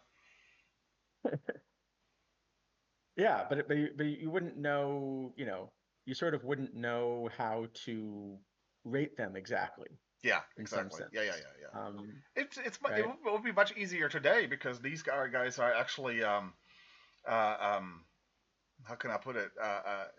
They don't. It's kind of like the game got so much away from fouling and from being physical and being technical in the modern era there. But they like tackling and all that. This is much more easier, I think, to put into ratings than it was in the 70s and 80s, or even in the beginning of the 90s. Yeah. Yeah, I guess that's right. There's Now, now hey cowboy, how you doing? yeah, because I guess now there's all of the player tracking stuff too, right? Yeah, So it that is. you It is. It can is. Yeah, yeah. I don't know how many levels deep that goes. So the problem is that as a fan, the one club that I've been following forever is sort of one of these tiny clubs that never is going to be any good St. and Pauli. probably doesn't have this kind of these kinds of stats. Uh, St. Pauli. That's my time. They have never won anything. They were directly the 2 seasons after the Second World War. They were in the semifinal and the final for the German national championship there. That's it. They've never won anything. They have are they're the club with they refuse to have certain sponsors if they are like they're a left wing club, so they refuse to I have see. something like Under Armour as their sponsor and everything. So uh, they're very aware of that this is not gonna this is they still manage to be competitive at least in the with the relegation and promotion that we have here, and it's like they're a team that they get Yeah. relegated like every 8 to 10 years. Then they spend maybe a year or two in the highest league. Then they go back down, but then again, then they build it back up, and this is just kind of like we call them elevator teams that always going promoted, Okay. relegated, promoted, relegated. That's still better than mine. So I think I asked this before. So like the beer, basically. Yeah, yeah, exactly, Yeah. exactly. But St. Pauli is like it's like a borough of Hamburg. Yeah. That's where Okay. all the red light district of Hamburg. That's St. Pauli, Okay. and Um, they put a lot of work into these into these statistics because that's the only way they can. If you don't have the money, you need a really good scouting. They kind of like they got like players from the Yeah. third English division that are really good, but there's something missing there to make it in England. But if you just put them in here in the right situation, then they are really good, and that's what they're really the scouting is really good for them, and that's how they make it to Yeah. without a lot of money still be competitive in this market here. Yeah, so the one that I follow is called Huddersfield Town, and it's not because I have any connection to them. It's basically back, 25 years ago, there was this really funny like fan site where they'd have cartoons about like how bad the team was. And so I just sort of started following them. But they've always been awful. I think now they're in League One, which sounds good, but is actually, the third division in Yeah, in it's third England. division. Yeah, Um, um, they did make the Premier League once briefly, and that was kind of fun. Actually, that was mostly they got well an American coach from Germany who then brought in a bunch of the players that he knew from Germany, uh, and they were good for about 2 seasons, and then he kind of left and did the next thing because that was as high as they were going to get. Right, was sort of like yeah, yeah, the very bottom of the Premier League. Um, yeah. but it was a you know But it was a that's fun team to watch. yeah, that's sometimes it's more fun than like being a fan of Bayern Munich here in Germany, where when you expect to win and you're disappointed when you don't win the championship. You Oh know? no, no, no! With a club like this, you expect to be disappointed, and then Yeah, still exactly. expect to be underwhelmed a few times. Yeah, and You know, that makes the high so much sweeter. yeah. Um, but it's so they're constantly struggling, but I think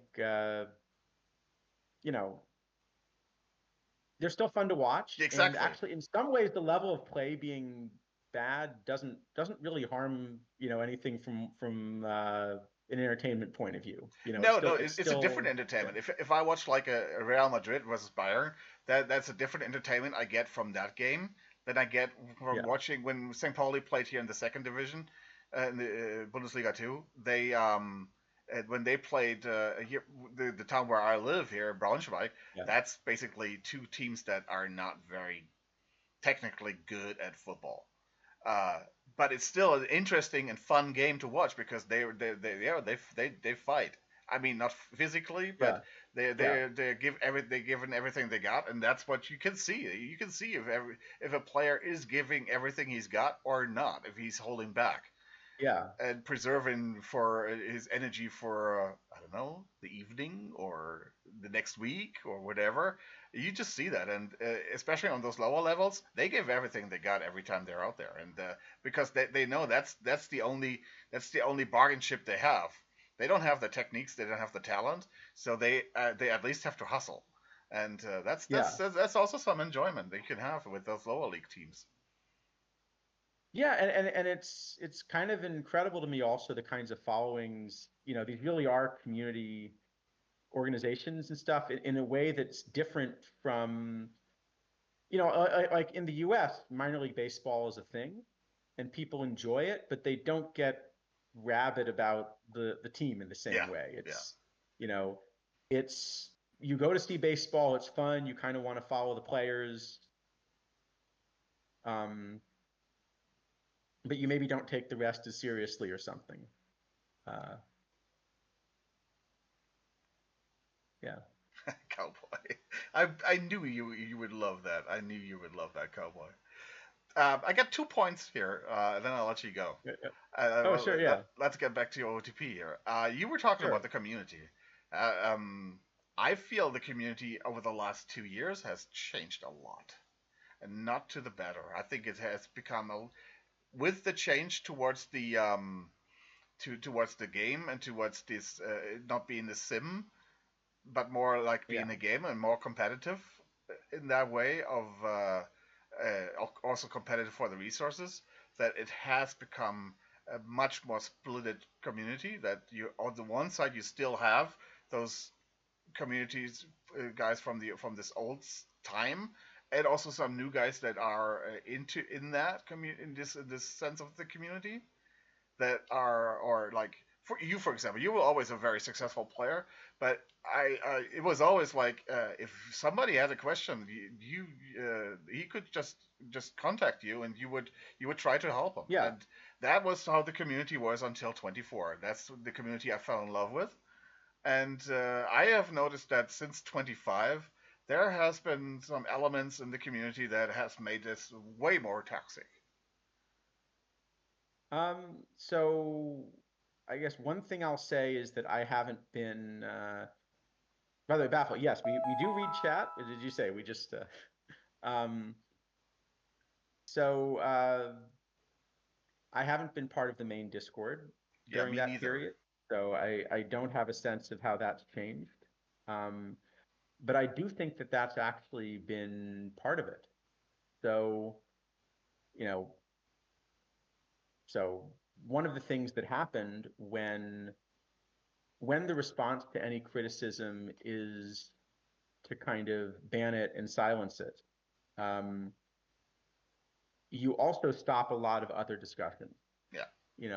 If you think about, how should you be playing the game, a lot of the times, you know, the tactics in the game involve fighting things you don't like about the game. A lot of thinking about how to set sliders and set, other kinds of tactics come down to I hate the AI manager. How do I stop the AI manager from doing the things I really don't want it to do Hmm. and make sure that it's only doing the things I somewhat don't want it to do? Um, but if you're not allowed to discuss those things in public, they won't get discussed in public, or at least in those kinds of forums. And the other thing is, this is something where, like, I want to be a little careful because I appreciate really all of the streamers that come in and do stuff on air. It's a harder thing to do than it looks by quite a bit, and nobody's kind of getting paid in a way that you know they're doing it because they want to and enjoy it and think people get something out of it, not because this is going to work as a job.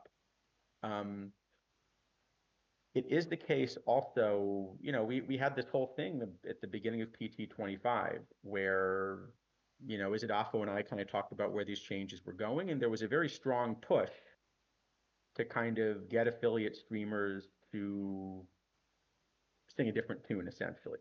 Um, and to kind of push toward this thing where you don't have to play the game well to enjoy it. It's okay, or even in some cases, kind of giving advice that is contrary to the way the game actually works. Um, and I understand why that happened, but at the same time, what we, the take we had at the time was that this creates a danger. Um, you can only make people feel good about losing for so long before they do something else. And if you give people ineffective advice, then if they take your advice and don't succeed, they're going to feel like the problem is that they can't succeed, not that they got the wrong advice. Um, and so I think there's been kind of this tension there as well, where there's been a choice to kind of promote the most positive people rather than the most knowledgeable people, maybe is a way to say it. Um, and I understand the reasons to do that. Um, I will also say I was an affiliate streamer at one point, and as much as I appreciated kind of those interactions, I did actually feel much more constrained about what I could say when I was an affiliate streamer than when I wasn't. Um, I don't know what your sense was there. You know, For me, I didn't feel constrained, and I didn't hold back on anything there. The thing was, what the reason why I'm not an affiliate anymore is actually I don't think anything to do with my criticism of the game. It's more of somebody from that development team turning something personal that we had on a personal level, turned it professional. That's why I'm not an affiliate anymore. So Okay. that's not. But I never felt that they were. Um, I never felt that they were targeting me because I was saying something about the game, or I think I was always very critical with the game, and I never felt that they were. I never got the talk from me. Please be a little more positive. I never got that talk. So, Okay. but yeah, yeah.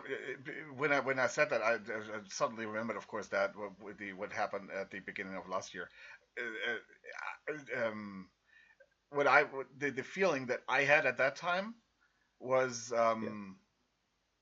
not as much as I totally I get that with that you think Yeah. with the wrong advice. I felt that, and not from you, but Yeah. from other people, um, it was more like this making fun of the affiliates.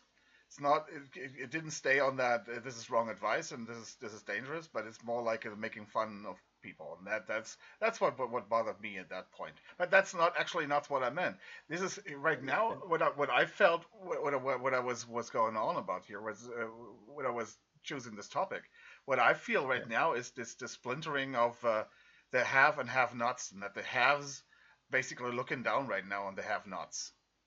That's what I feel is. But if you say Well, if you're not in the Discord, there definitely did seem to be this sense of, yeah, there definitely did seem to be this sense of, you know, I think I guess that was the thing that I disliked the most about kind of some of the messaging, was there was this idea of, you should enjoy losing. yeah, You know, it's okay that you lose. You're not as good at this as the players like me that have all of the resources. You should enjoy that. yeah, You know, to me, it was the same idea as basically saying the solution to a competitive balance problem is that we're going to start giving a couple of packs for the people that finish at the bottom of tournaments so that they will still sign up to take their couple free packs because otherwise we're running out of opponents. yeah, Um, with the pity packs. Yeah, yeah, yeah, you know, the solution I would always prefer to push for is a solution that basically says, make it so that the teams that are not succeeding have a better chance to succeed. Give them the tools to do that. yeah. Um, And that's actually what I and was always yeah, trying to do. I mean, I was never going. I mean, in a game like this, it doesn't. You can't go out by naming cards, but I was yeah, always trying to do give new players the shape of cards that I think will help them have success.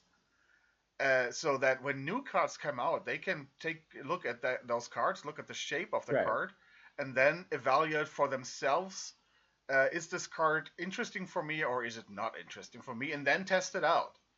That's what I mean. It's Yeah, because if you're starting out new, you're probably not gonna get data collecting or develop a model and whatever. But you have to get started with the game, and that's just it doesn't yeah. help you that I tell buy this card, buy this card, buy this card, buy this card. Then you don't know why do I buy this But card. well, by the way, to me, that's the biggest single change that I would make in the game, which I think overnight would help a lot of the new players. Why is the data collecting so hard? This is a statistics-based Yeah, simulation where everything's kept on servers. The servers are now reliable. All of the statistics are kept, but they're not exposed.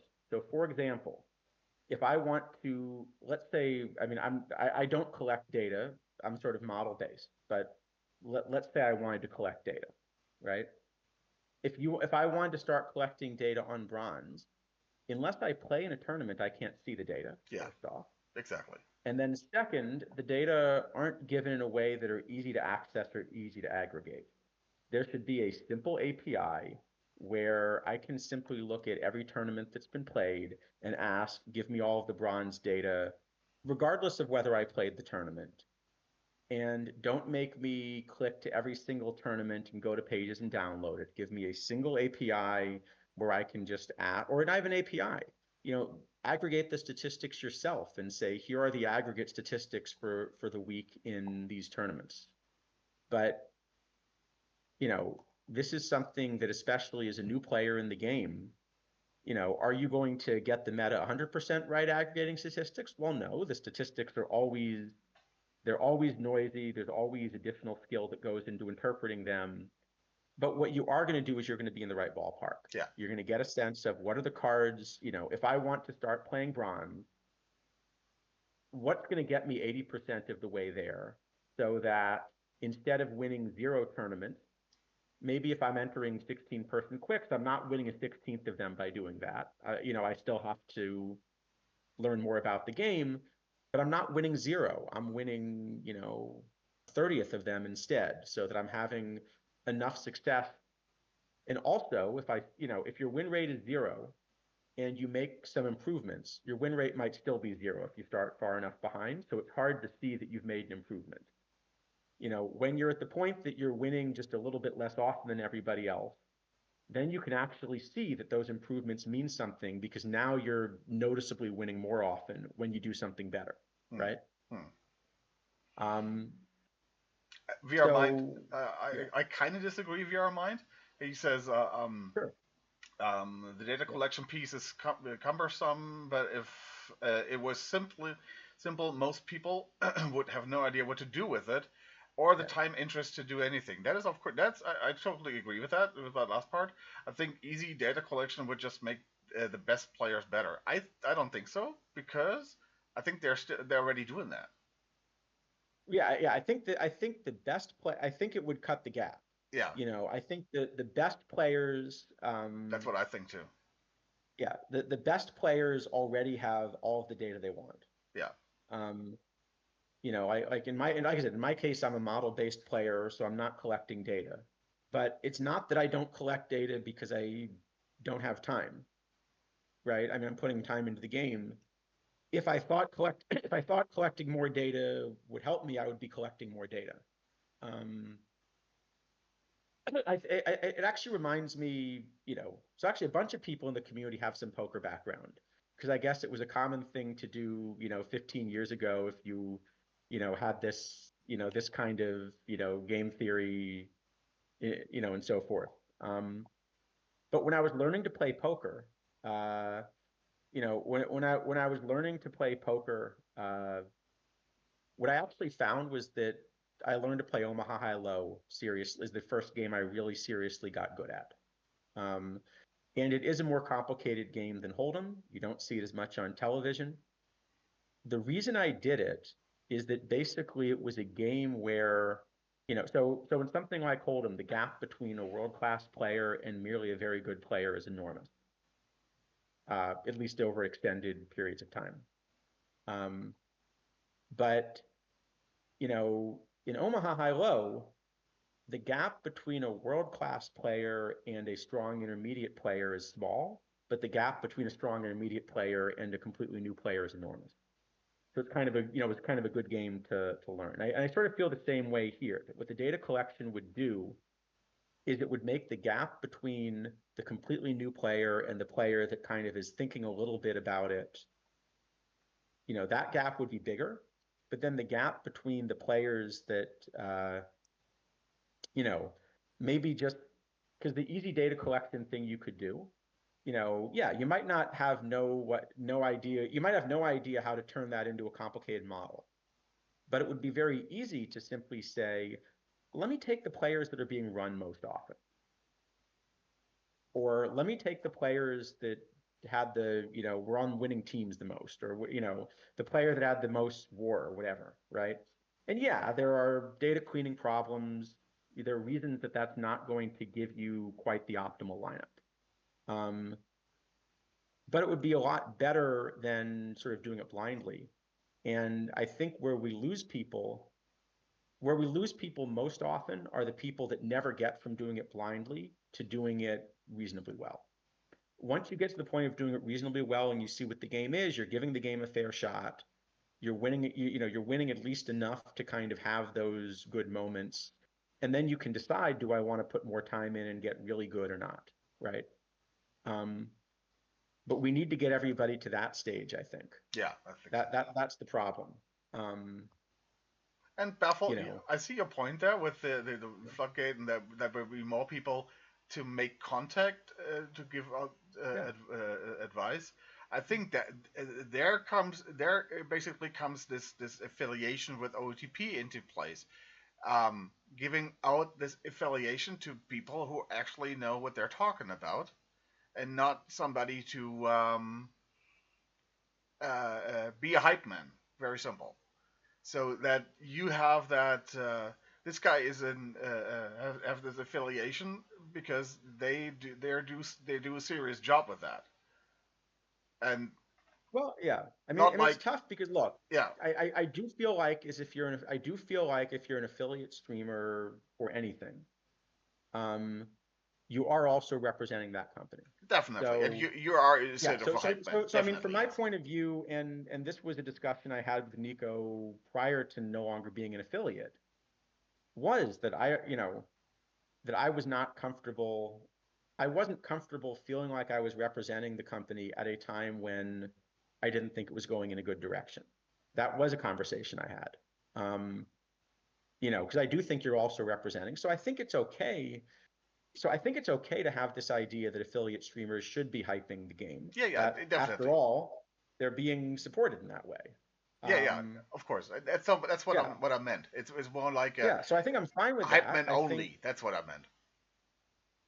but I think it's in the same way, you know, there are some people on, you'll get commentators on television in sports, right? Some of them are there to give you the, rigorous analytical commentary.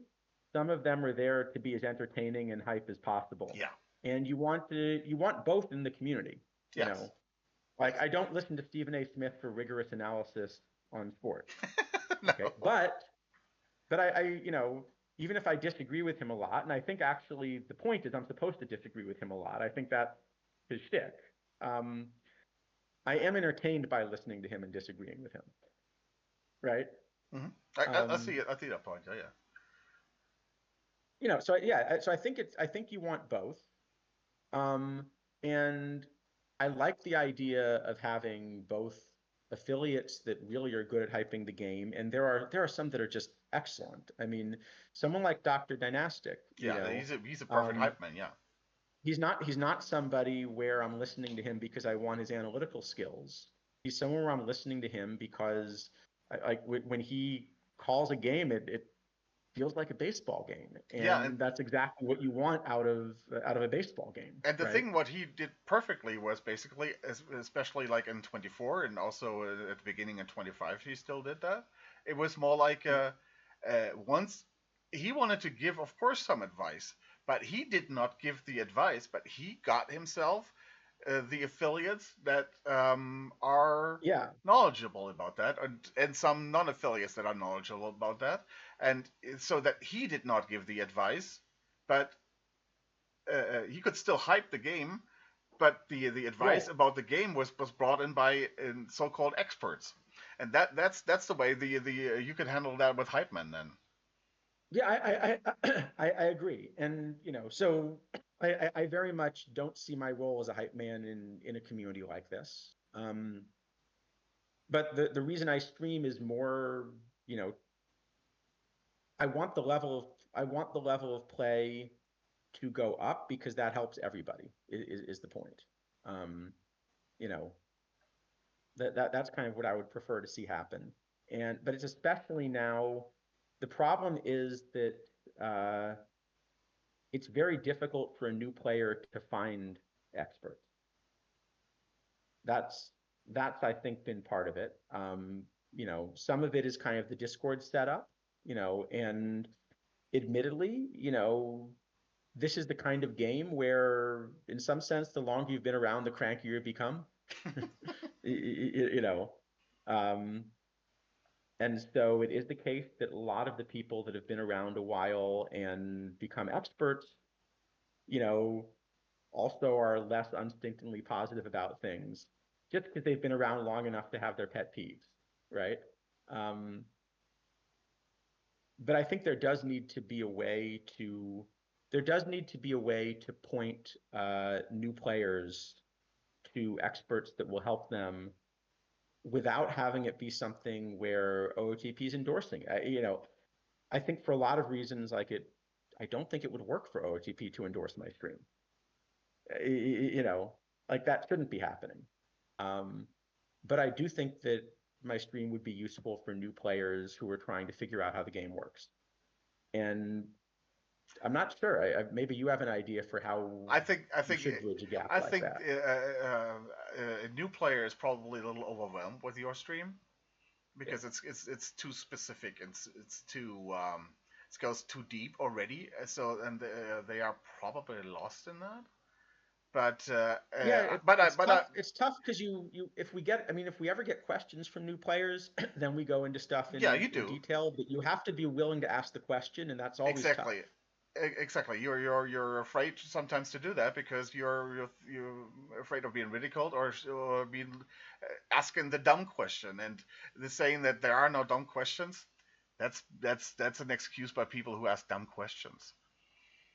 Yeah, and it's funny because you want them, and you work really hard on the teaching side to Yeah. kind of treat every question. And I will admit, I do occasionally get questions that are challenging from that point of view. I'm now teaching this astronomy course for non-astro majors, and it's a really wide range of people in there. Some of them are people that have the science background to be science majors and just are more interested in something else. And some of them haven't taken a science course, since they were 12 and Just watched are trying to figure out, how the universe you works. know, they're they're trying to figure out how to get through a science course, but without a lot of background. And you do get there's one at least that I'm glad I got by email this time around, because if I had gotten it live, you train yourself really hard to treat everything like a good question, but it was challenging. Um, we we gave them a lab where they were supposed to basically go outside, find the moon, every few nights for a couple of weeks, and like figure out where is it in the sky and sketch it, right? So it's not that difficult of a thing to do, but you have to go outside at night and do it, right? So fortunately, I got this as an email. I'm curious how you would have tried to answer this, from a student if it come at you live, right? Who basically, dear professor, et cetera, where do I have to go on campus to be able to see the moon? Wow. And, so I'm glad I got that one by email, because you could take a moment to kind of recover and then, Yeah, it's by the astronomy building. It's exactly. Well, I don't yeah. know. The problem if you got that live, I mean, you're not. I mean, if it's in a classroom, you I would say thankfully you wouldn't be able to say anything because the class would laugh so loud. That's probably true. Although but then that's also not the reaction you want, So Yeah. you can buy time by saying, calm down, guys, Yeah. whatever. But well, that's a hard question to save It is, face but and not to embarrass the you know, person who asked that question too well, much. that's the problem is you don't, no, the whole point is you don't want to. I mean, Yeah, yeah, the truth is, if I got one of those questions by email, there are probably another 10 students in the class that had the question and weren't willing to ask me. yeah, probably, yeah. And so it actually is a question that probably needs to be answered, even if it, you know, um, but this is all, I mean, this is also, yeah, this is also one of the things that I'm kind of finding in general, is I think there's a change just even in the past maybe 5 years, that I've kind of been seeing. Um, Part of any learning process usually involves being uncomfortable for a little while. Yeah. Um, and students are much less willing, maybe not just students, but much less willing to be uncomfortable, I think, even than a few years ago, is what I'm finding. Yeah. And that's some of this too, that sort of the same is going to be true for a game like this, right? What forces me to get better at the game? Losing does. If I'm winning, I'm I'm not doing forced to do everything anything, right. Yeah. right?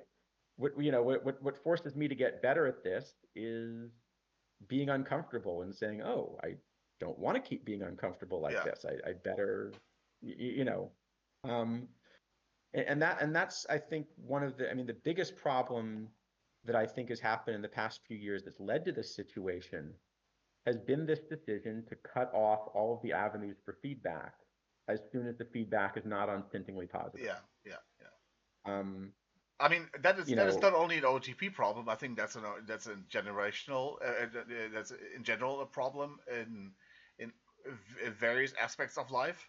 It's not like in yeah, OTP. It has other games companies. It's no, basically it's the following the same. same trend. It's politics. It's media. It doesn't matter really. If you're it's kind of like tribalism. If you're basically oh, you're against me, you're my enemy.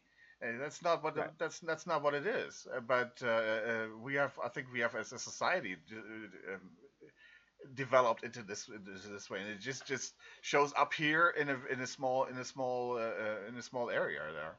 But No, it does. I mean, one of the thing, there was an old Ronald Reagan line. I was never a Reagan guy politically, but there was an old Ronald Reagan line that, someone that agrees with you 80% of the time is not 20% traitor. yeah, You know, and I do feel like somehow that's stopped happening. That it's so easy to go on the internet and find people that simply agree with me about everything, that I never actually have to engage with people that disagree with me about anything if I'm determined not to. Uh, but that's also how you get better at stuff. Um, you know, I mean, obviously, my goal is to win when I play a game like this.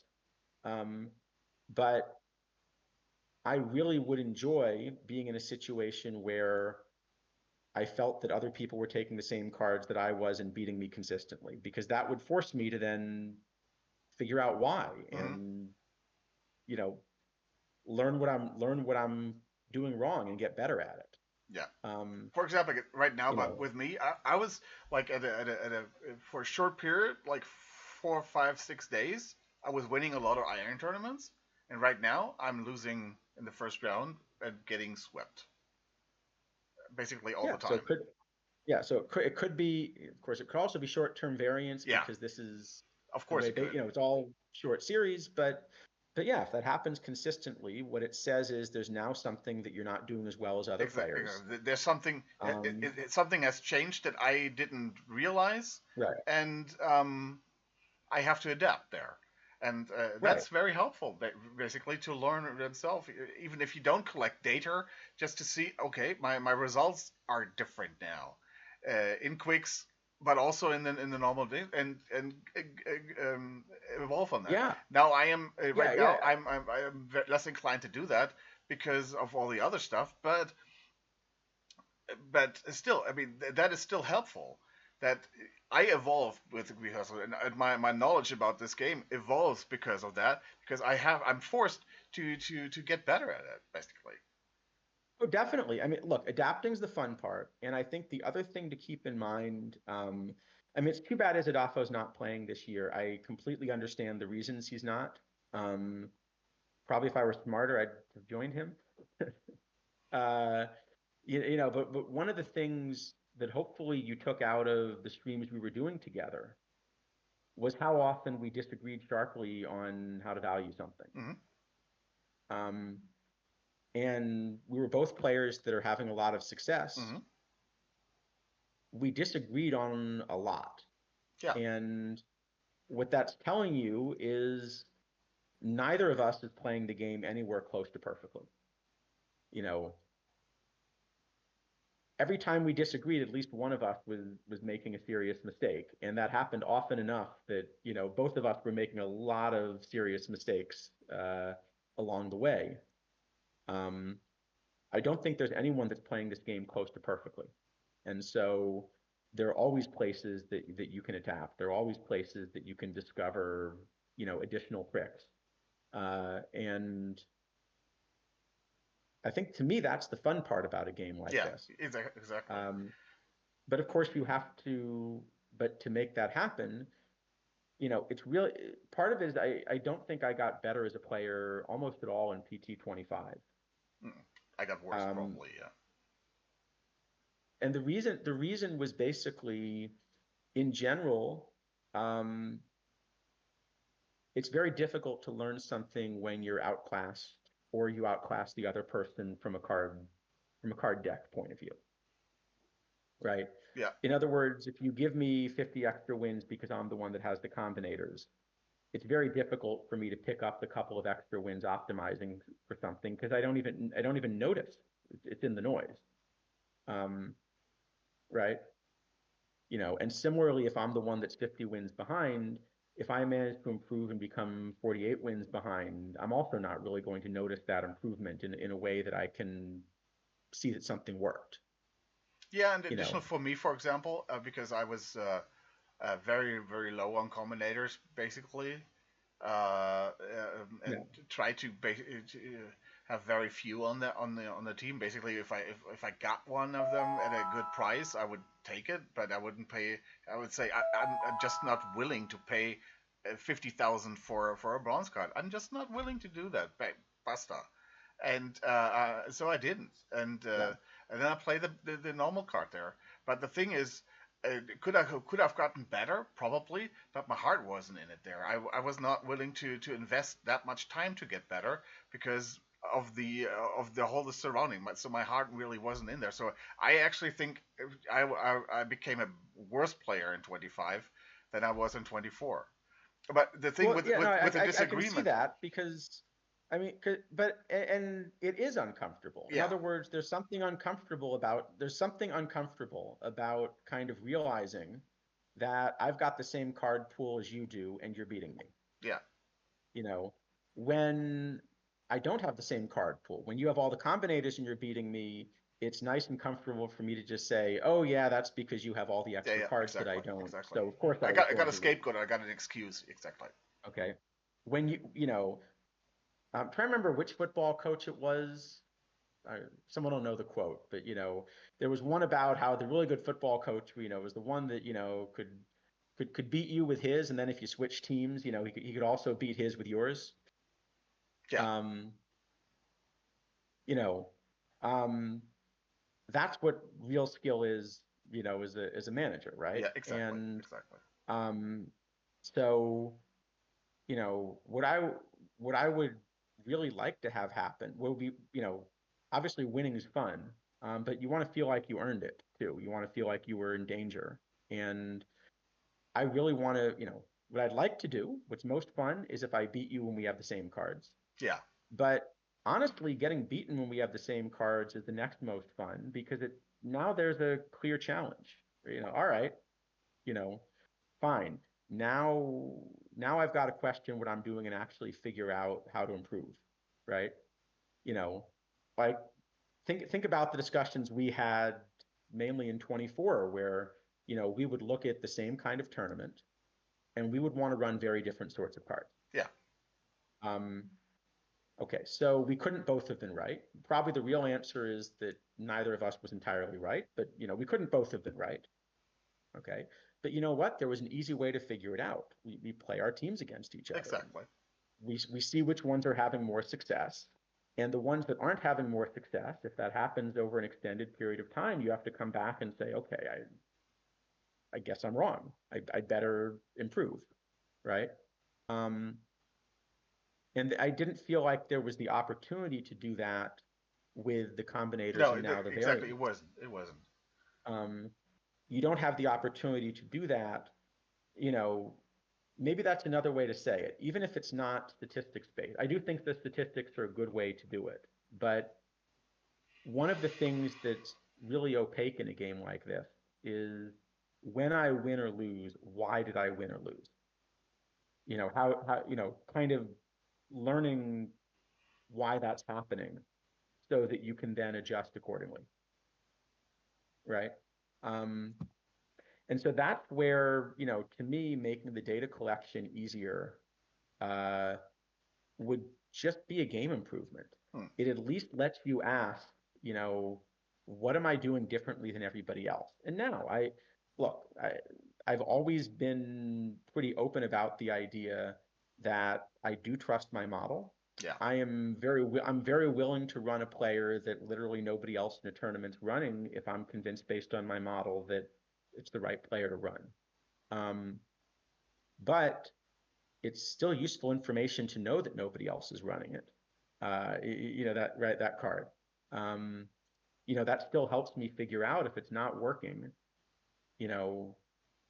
Does that mean that there's something that my model didn't pick up where my model wants to run the card and the model's incorrect? But yeah, I think that would be kind of an easy thing to do. Or let's even say you didn't want to show the statistics, right? I think there's another thing where if the game kind of published it, this even would improve sort of new players. It's just telling them sort of what the current meta is, whether or not you like it.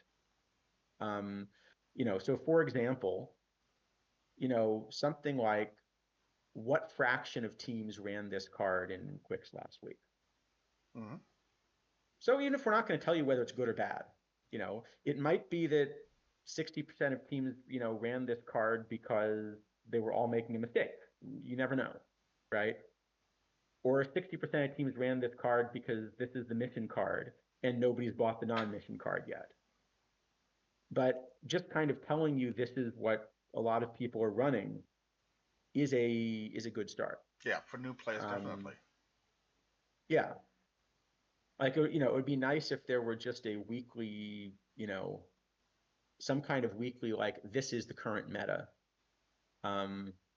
Whether or not, and then you can discuss whether you agree with it and you can interpret it. And obviously, if I just take the 26 most commonly used bronze players and stick them on a team, I'm not going to do as well as somebody that's really optimized their bronze lineup. No, but you probably get out of the first round, for example. I'll at least get out of the first round some of the time. Yeah. Exactly. And have some. The truth is, if that gets me out of the first round 40% of the time, at least I get to kind of have longer tournaments. Some of the time I'll get my 40% 4 times in a row. Not as much as if it were 50%, right? But some.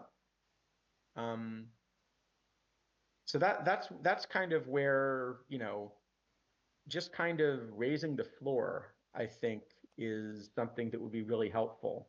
And there isn't really, I don't really know of currently a good venue to do that.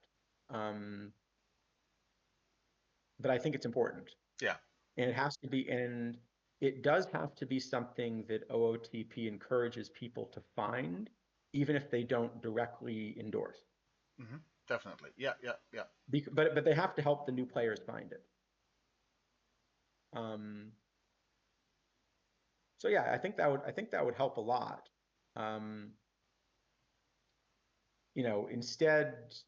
Instead, I agree. It does seem like the community much more is, I want to take advantage of the edge I have over players. It's a different philosophy, right? Okay, we were talking about this with this new player right now. But if your new player would come to you right now, say, okay, I don't need you to give me what cards to play, but if I'm looking at starting pitching, what am I looking at? What I'm looking for? Am I looking for a home run against? Am I looking for PBABIP? If I'm looking for control, what am I looking for? And the same thing for hitters. What would you say to somebody who says, I need a starting point? What am I looking for at hitters, and what am I looking for at pitchers? What would you say to them? That's part of the problem is that that's a really tough question. I know. Yeah, and the reason it's a tough question is You need the because so era. much of the game is matchup based the same way it is in real life, Yeah. right? So for example, you've got a card up on the board, that Vic Power is an example. Yeah. Okay. Let's imagine that you were deciding. Yeah. So actually, maybe there's a better I could answer. All right. I'll ask you the question. Like as a baseball fan.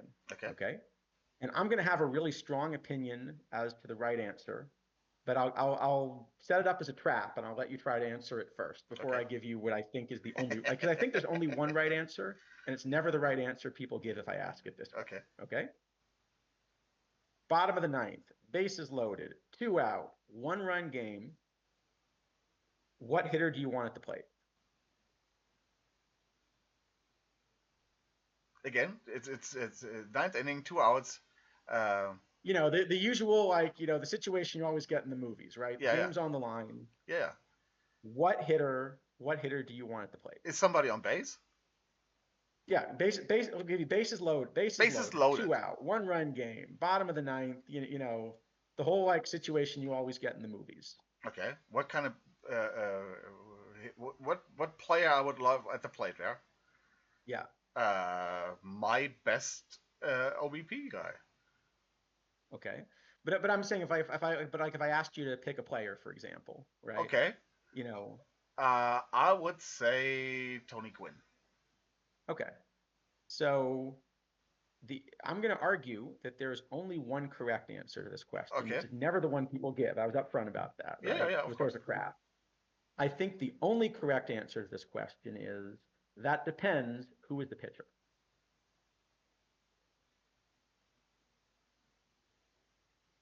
Tony Gwynn against some kinds of pitchers would be great. Okay. But if the pitcher is, a lefty, for example, then actually I'm much less likely to want someone like Tony Gwynn. I probably want a right-handed hitter up there, right? For example. Yeah, sure. So the point I'm trying to make is that sort of the answer to any question like that isn't this is your best player. It's depends on the context. So Tony Gwynn would be a perfectly reasonable answer for some pitchers, right? Especially, if the pitcher is a righty where the main thing they're really good at is striking you out, and a guy like Tony Gwynn that just doesn't strike out, especially against these tough righties, that might be exactly the answer you want. Yeah, right. And I don't need a home run, so I just need either a walk or a single. That's what I need for this situation there.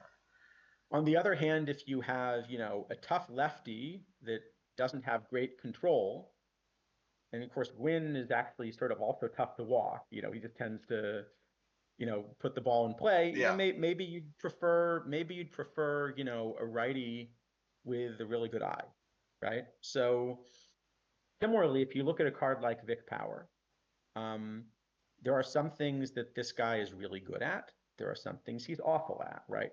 He's very difficult to walk. Okay. He's great at preventing strikeouts. So what is the shape pitcher that you want to run against Vic Power? Well, I don't want a pitcher that has a ton of stuff because I'm sort of wasting those points against him. I maybe don't even need a pitcher that has a ton of control because it is very hard to walk. So I want all of my pitchers' points to be in these other categories if I'm facing Vic Power. Okay. But that's specific for Vic Power. If you pick, one of the other cards that you had up there, right? Safi Dovkomili, for example, who's also a first baseman. Yeah. Sure, yeah. Okay. Well, now look at this. This is the opposite. Yeah. He hits home runs. He walks. If he ever puts the ball in play, his BABIP's pretty good. So I want to strike. This is a guy that I want to strike out. And I probably, I want to strike out, but I also need a little bit of control. But now stuff is really valuable because pretty much if I don't strike him out, he's having good outcomes, right? So the point is, if you ask kind of what's the best shape, the answer is it depends what people are running against you. So right now in iron, for example, almost, every iron card is iron because they have some serious flaw, and they have at least one thing they're really good at, because if they weren't really good at least one thing, they would never have made the majors. But typically the iron cards have one thing they're really good at and then a bunch of flaws, and that's what makes them irons, right? So right now, for example, if I'm looking at pitching, a lot of the irons that people are choosing to run, they've decided that the one big thing they want is power. So they're picking, iron bats where they hit home runs. Occasionally they'll just run into one. Like there's, I think the prototypical one, there's a Conseco. I forget if it's a bronze or iron. It's sort of an awful card. It's a bronze. Okay. It's unfortunate. It's sort of an awful card, but just like if you look at that shape, right? It's one where he will hit the ball over the fence. He's not going to give you a lot of value, doing anything other than hitting the ball over the fence, right? Is he not showing? I could have sworn there was a Conseco that I remembered. Am I doing something wrong here? I don't know. Do you have a filter, maybe? Let's reset all filters. Just Conseco. Sorry. Huh? I could have sworn there was a Conseco. It's a very bad BABIP and extreme power. Yeah, am I just misremembering? I could have sworn that there was one in the player pool here. Here he is. No, that's Joe Connor Joe. Let me see if I can pull him up. Okay, we could find another card but the point is, it's something like that where he has one skill. And it does seem like a lot of the iron cards that I'm seeing people play against me at the moment are ones where the one skill is power, because, hey, when you hit the ball over the fence, you always score runs, right? There he is. So, okay, so if those are the... Conseco. That was the problem. Okay. It's Conseco. All right, yeah. Yeah, so this guy's going to hit the ball over the fence. He's not going to do much else. Okay, but I'm seeing that this is the shape. This is the shape that I'm seeing people play against me a lot in iron. Yeah. And if you play this shape against me, then as you might imagine, home run suppression is really important. Control is the next most important. And the other stuff is not as important, right? So against that kind of shape, so a lot of the shapes that I'm seeing in iron, that's the kind of thing that I want to run. And then there are some more balanced cards. So several of the live cards just are pretty balanced. Like there's a Shane Boz that I think my model has as the top one of these in iron at the moment, where he actually just isn't really bad at anything. And that's a big advantage if you're not really bad at any one thing, then you can Baz, B-A-Z, sorry. Yeah, but this is kind of like I think you see a lot of these iron, these kind of shapes from the hitters that they have a very balanced outcome here. Maybe a little bit strength here and there on the one side, less voids. Yeah, something like that. And a lot of these modern hitters are really bad at avoiding Ks. And so from that point of view, being able to attack a hitter like that with someone that will strike them out is valuable. So that means a lot of the iron cards I'm looking at are either something like Boz, where they have no clear weakness, so that just if I play them against a bunch of different kinds of shapes, I'm happy. Mm-hmm. Or you look at the shapes of the cards that are beating you, and if the cards that are beating you are like the ones you were showing me, where they have low avoid K, maybe I do want to look for a little bit more stuff against a card like that. Mm-hmm. If the ones that are beating you are all hitting home runs, lean toward home run prevention. But generally this kind of shape is working okay in iron. Now, when you get to the higher levels, though, now the best shape is going to start to change simply because the players don't have clear attackable weaknesses. Mm-hmm. So it's less about attacking the thing that's their fatal flaw and more about kind of preventing them from doing the thing they're really good at. Right? Mm-hmm. In other words, if you looked at a card like Vic Power we talked about before, I could almost just ignore control because he's not going to walk anyway. Yeah. I could almost ignore stuff because he's not going to strike out anyway. Yeah. But if you took a card like Vic Power but made the equivalent card, as a diamond, now he still is going to walk if your control is too bad, and he still is going to Okay. So yeah. His floor raises there, and he's still going to do some of the stuff. Whereas in silver, he's just he's just never going to strike out, and he's just never going to walk. Whereas in diamond, he's more extreme. Exactly. So, but the point is that changes the shape of the card that you're interested in. So in iron, I'm thinking a lot about what kinds of cards am I up against and how do I exploit their weaknesses. And then as you get to cards where they don't always have clear weaknesses, the nice thing about Boz is because it's sort of a flattish profile, he's going to be okay at exploiting your weakness, whatever it is. He's least good at exploiting, your weakness if it's avoid K, but kind of whatever your weakness is, he's good enough to take some advantage of it, right? That's why he's so popular. Profile. That's why he's so popular, because he can do basically. He himself doesn't really have a big flaw here. Exactly. On the other hand, if I try to run this card against the diamonds, now what's going to happen is whatever the things are that the diamonds are good at, they might overwhelm him. And so you might be better off now, if I've asked what iron should I run against, like an open high cap or something. Now I just want to ask who's going to survive the most against the things these diamond cards are really good at. For diamond, for example. For example, here in iron, this is 67 overall home run against is perfectly fine, but against a diamond, he's just gonna get rocked with home runs. Yeah, so now you might pick one of the irons that suppresses home runs, and of course doesn't do other things well, because if he did everything well, he wouldn't be an iron. But maybe we'll have maybe somebody who has like a high home run against. The control can stay the same. I think that's still okay, but maybe then have like a 50 BABIP only, for example. Yeah. So for example. So there aren't a ton of those in iron that I'm finding at the moment. That's I was trying to just pull one up quickly from a screen, and there don't seem to be a ton. But like maybe Mike Barlow would be an example as a reliever, at least of a little bit that shape.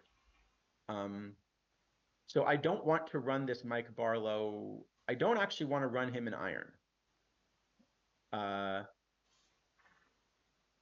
Or against lefties in general, to be fair. But but if I were trying to figure out how to deal with like a diamond set of right-handed hitters, he won't do as well against irons because of the shape we talked about. But maybe this card would survive a little bit better if you have him try to face the diamonds, just because at least the balls won't be flying out of the ballpark. Yeah. Right. So that makes it tough because it's not as simple as being able to say, oh, this is the shape you should look at. What I am finding is against the cards I'm currently competing with in iron, for example, stuff is the one I'm most willing to sacrifice just based on the hitters that I'm facing. And as a hitter, power is the one that I'm most willing to sacrifice. It basically seems like enough people are loading up on home run suppressing pitchers that I'm not getting as much value for power as I am attacking them in some other ways. So I'm running a lot of the high BABIP hitters in iron. But that's specifically because of what I'm facing in iron. And if people started running different pitching, if people respond to that shift and say, oh, okay, I guess I'd better start running pitchers that suppress BABIP, even if they give up more home runs. Now it probably would then be correct for me to start running the home run hitters. You see what I'm saying? Yeah. Of course, it's not that at the beginning of the year you have a certain shape, and that doesn't change over the whole period of the game. It's like it's always a now. It's always a view at the now. What is happening right now? Exactly. Yeah, so I think that, so I think compared with kind of what people were running, if I'm just getting into this and building an iron team, I probably for a hitter, it's funny because I've always wanted I. You Yeah, know, I know. there. You're the eye guy. I mean, I am.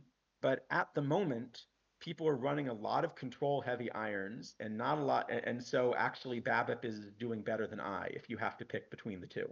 Um, so right now, I'd be building, more BABIP heavy hitters and more kind of home run suppressing and control heavy pitchers. Um, just based on the cards that I'm facing. Uh, but I don't know that that'll be true in a month. It depends what else comes out, but it also depends on how people, uh, how everybody adapts. And if everybody starts running what I'm running and running these BABIP heavy hitters, then you should run a different set of pitchers. And when you run a different set of pitchers, you should go back and run a different set of hitters again, and so forth. Right? It's always moving around a bit. So on some level, if you ask me what's the best shape, it's kind of like asking, which is best, rock, paper, or scissors. Yeah. Um, you know, at the moment there is a best answer, uh, But that can change but tomorrow. it's not durable. Yeah. Um, so I think rather what I would say is that the best advice that I can give to a new player, um, unfortunately, you only get the data from entering tournaments. But there's one simple bit of data collection that I think every player should be doing, which doesn't involve a spreadsheet or any of this complicated stuff. At the end of a tournament, look at the roster of the team that won. Just look at the roster of the team that won. And what you're going to start to find is, it won't always be an identical roster. Everyone has their own build. But there are some cards that generally show up over and over. And you should feel like generally, the cards that you're playing are in the set of cards that you see on winning teams. You may not see them on every team, but they should be somewhere in there. And if there are some cards that all of the winning teams are running, you should have a really good reason not to run that card if you're not running it. And that's usually going to be pretty good advice, even as the meta evolves. It won't be perfect in the same way that data collection is always a week or two behind the true meta, right? Data collection is always backward looking because that's the nature of data. Yeah. It takes a while to build it up. The advantage of working from a model is you don't need to wait for the data to come in to decide what you want to do. But if you're just getting started out and trying to figure out, how do I do something that's in the right ballpark and is going to give me enough success that I can then start to get the resource, because some of this might be, oh, I want this card, but I don't have the resources. How do I get the resources? Win tournaments. How do I win tournaments if I don't have the cards? Right? There's this cycle. So if you want to get to the point that you're having enough success that you then get to use resources to build and really optimize, the first thing I would do is I would look at the cards that are winning, and I would just collect the data at the level of who are the cards that I see a lot that are beating me. I guess those are cards that I might want to play. That's this, I think, the simplest version of data collection. I don't know how you kind of started out with this. Yeah, that's exactly how did you start out as a what new I'm player? doing, and that's what I did now at the beginning of the cycle. Basically, just look at the winning teams. Basically, I always try to do like all the teams from the semifinal, all four. Look at them, and Yeah, just then if you do that, you will notice that some teams are there more often. Some team wins one tournament, and then you don't see it in the semifinal for weeks. Then that was basically that for me. That just means you will always have some teams that are just lucky and win the tournament. sure. Yeah, sometimes it's luck, And then and you see, another thing you can do there is if you play weeklies.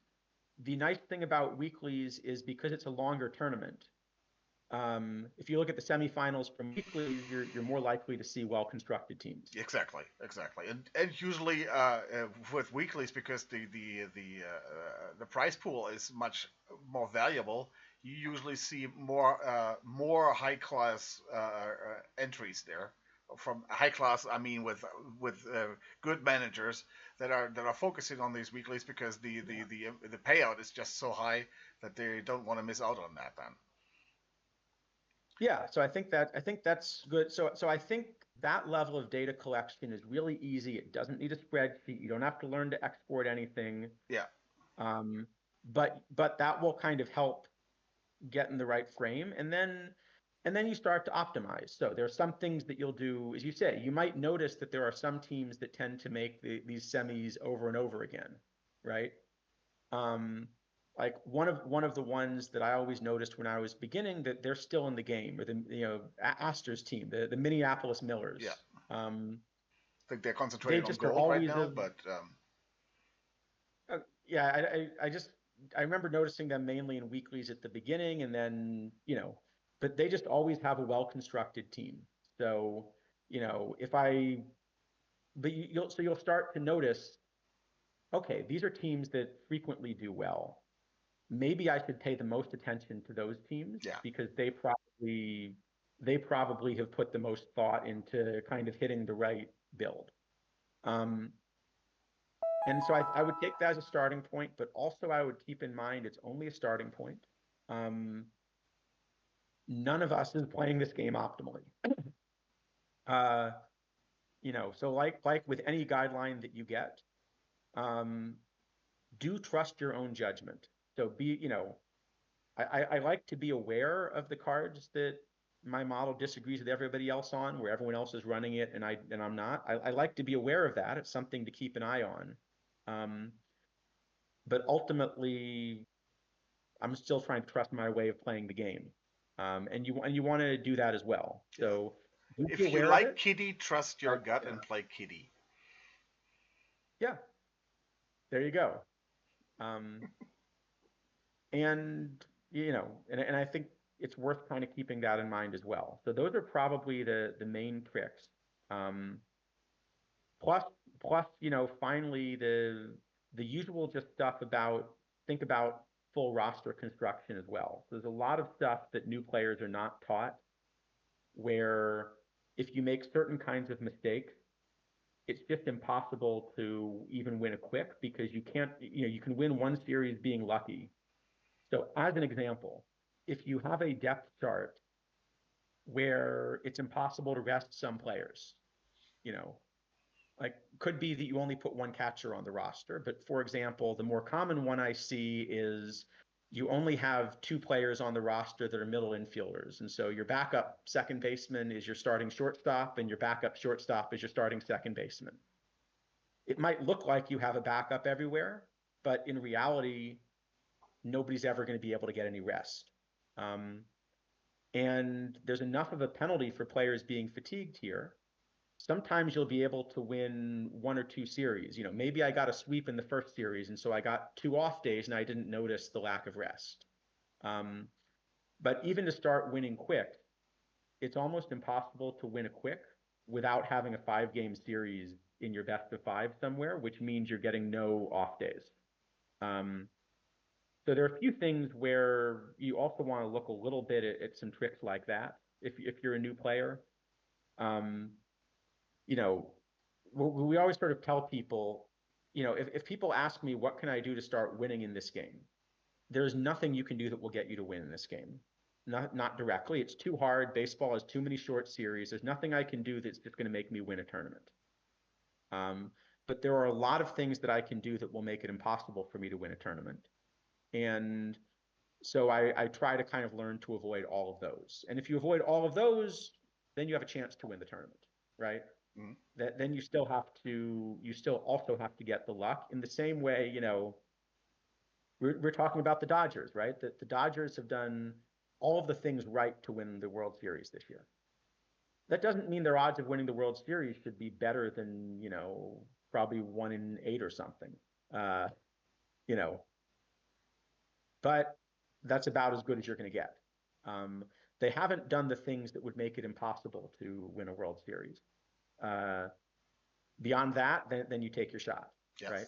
Yes. Um, For example, what you said with the roster construction, I think yeah, one easy thing for new players to see if you constructed your roster correctly is if you go onto your roster stream, go on overview, so you see your lineup for left and righties.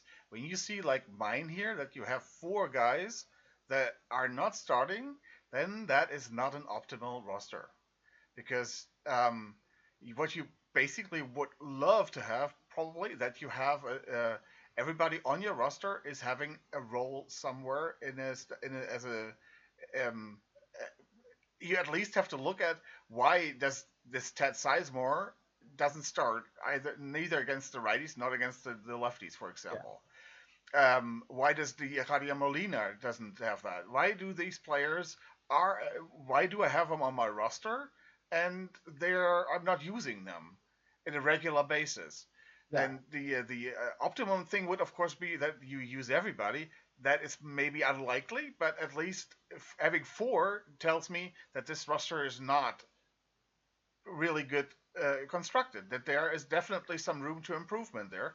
Now, this improvement is, I think I do have the best roster I can clobble up together here because I'm missing cards yeah, and I would need to buy new cards there.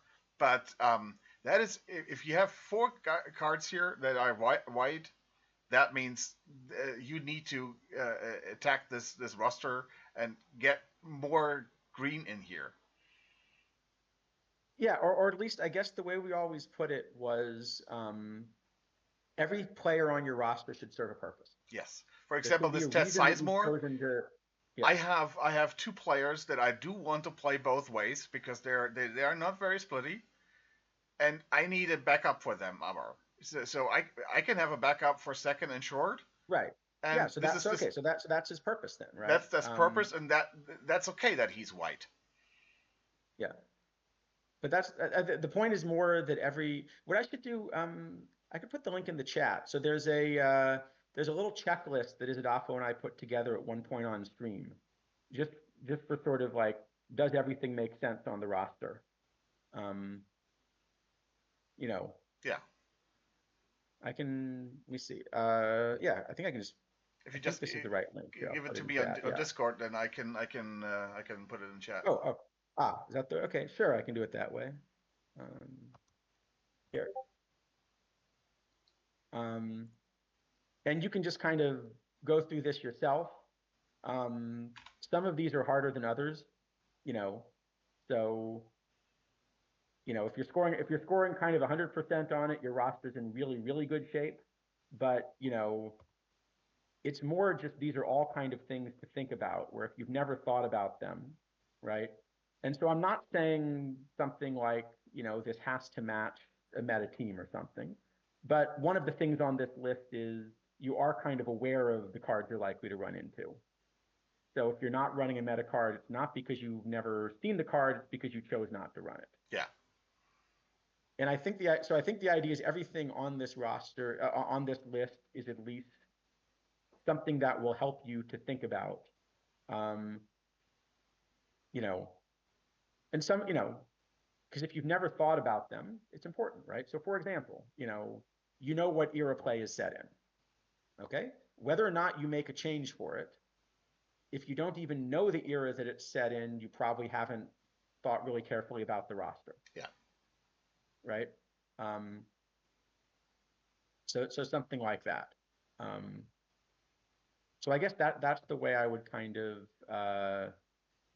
that's the way I would kind of think about it.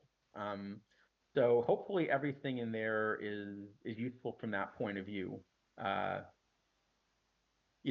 again, we tried not to say something like this is the way you should set it. So for example, I didn't put something on here that said you should put the following things in your global sliders or it's wrong, right? But what I did put in here is you should have set your global sliders to something and it should be a purposeful choice. If that kind of makes sense. Yeah, depending on the era, because you want different things for different eras. Very simple. Yeah, well, I think the point is, I don't probably nobody's got their sliders exactly right. It's a complicated game that way, and it's difficult to measure exactly what they do. but it is clear that sliders are something important to think about. And so if you've never thought about the sliders, you're definitely making a mistake. If you have sliders different than my sliders, yours might be better or worse than mine. I don't know, but you're not definitely making a mistake, right? Yeah, yeah, But if you haven't thought about your sliders, you're definitely making a mistake. yeah. That's kind of the way I'm thinking about it. And so the same is true, you know, that's why we phrased these hopefully in a way that's helpful there, that it's more, does every player have a purpose than, yeah, that sort of makes sense. I think it does. Well, Charles, thank you very much for being here. This has been an awesome two Thanks and a for half having me. hours. Oh, you know what? Hold on, what I should do, because I've been giving this challenge to other streamers. All right. I do have one quick challenge for you. All right. Which is, if you've seen this daily walk-off game. I have. I think I've seen that on your channel on Friday.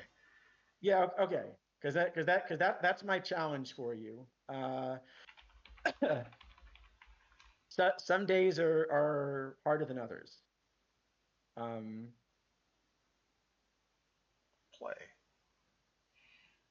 Some days are harder than others. But, So mine, of course, is the Royals. All right. Let's do the Royals. And of course, some of these can overlap, right? Yeah. So we have 60s top 5 hits. So this okay. So actually, this one feels pretty easy because it's just about the player era. Yeah. Right? So actually, this one I think is pretty easy. Maybe you should pick a different day. Well, you could try this one if you want, but I guess the only one that would be a little bit tricky is which ones played with Terrence Long versus which ones were hits. That's probably the only tricky column. Oh man. Right? I actually, you know how the brain is that you, the way you read is you don't read the complete word with but you read the beginning and the end of a word, and then your brain inserts the rest there. And with that name, I just read Terrence, and instantly I had Gore there. If you would asked me, I would have said it would be Gore there and not Long. Play with Long and not with Gore. Oh man. Yeah, so maybe we should pick a different. Well, let's take the Dodgers because I like the Dodgers, but it's also no. I was gonna say you should just pick a different. I was gonna say you should pick a different day, maybe. Oh, okay. Are you? And then that would be day. Okay. Let's just yesterday. for one that. Oh, all right. You know what? Here, this is all right. This is actually a really tough one. All right, go to if you archive the first one, October 26th. That feels like a fun one.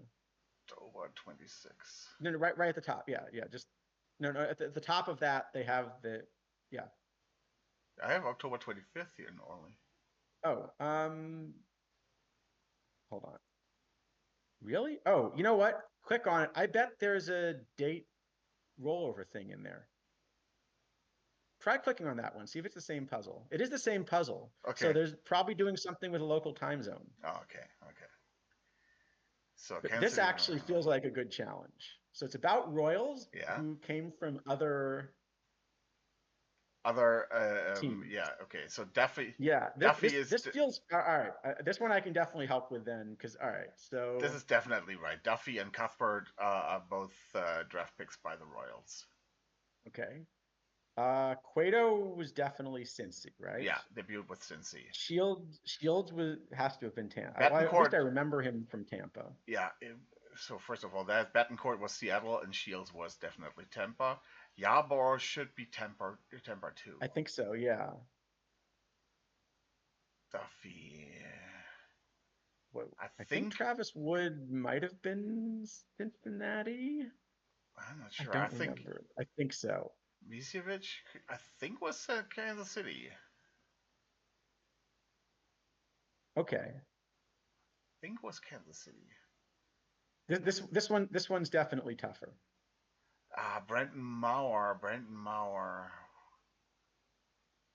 I know that Maurer was we got Maurer from San Diego, but yeah, he didn't start there. I think he was Seattle. I was gonna guess Tampa, but let's go. All right, let's go Seattle then. I Betancourt don't should think be he was. I Seattle. don't think he was there, and I don't know Nate Field. I Well, would.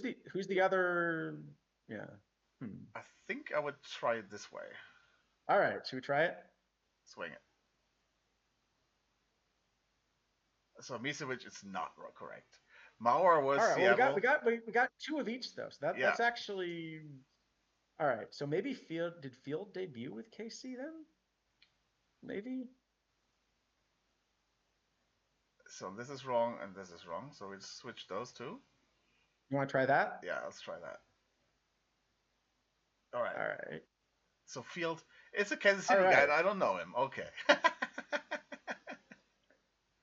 Nice. All right. That's Anyway, I fine. just thought I'd throw that at you. Some of these are harder than others, but the ones that are just sort of what era did this this player play in are probably pretty easy for people that have played Perfect Team because you've seen a lot of these cards. Yeah, exactly. My problem there is really that somebody who grew up in the States, you grew up with those names and with those had like even if you're a little bit like my age, where it was Sports Center, you grew up in Sports Center and you know all these players there, especially since the 80s. Then my problem was that the only thing that I because there wasn't any baseball on TV, I lived baseball of 5-day-old USA Today that were delivered to my house in Germany. That it was like 5 days old, and I just read the game through box that scores, makes sense, and it was just imagining how this trying to imagine the game through the box score.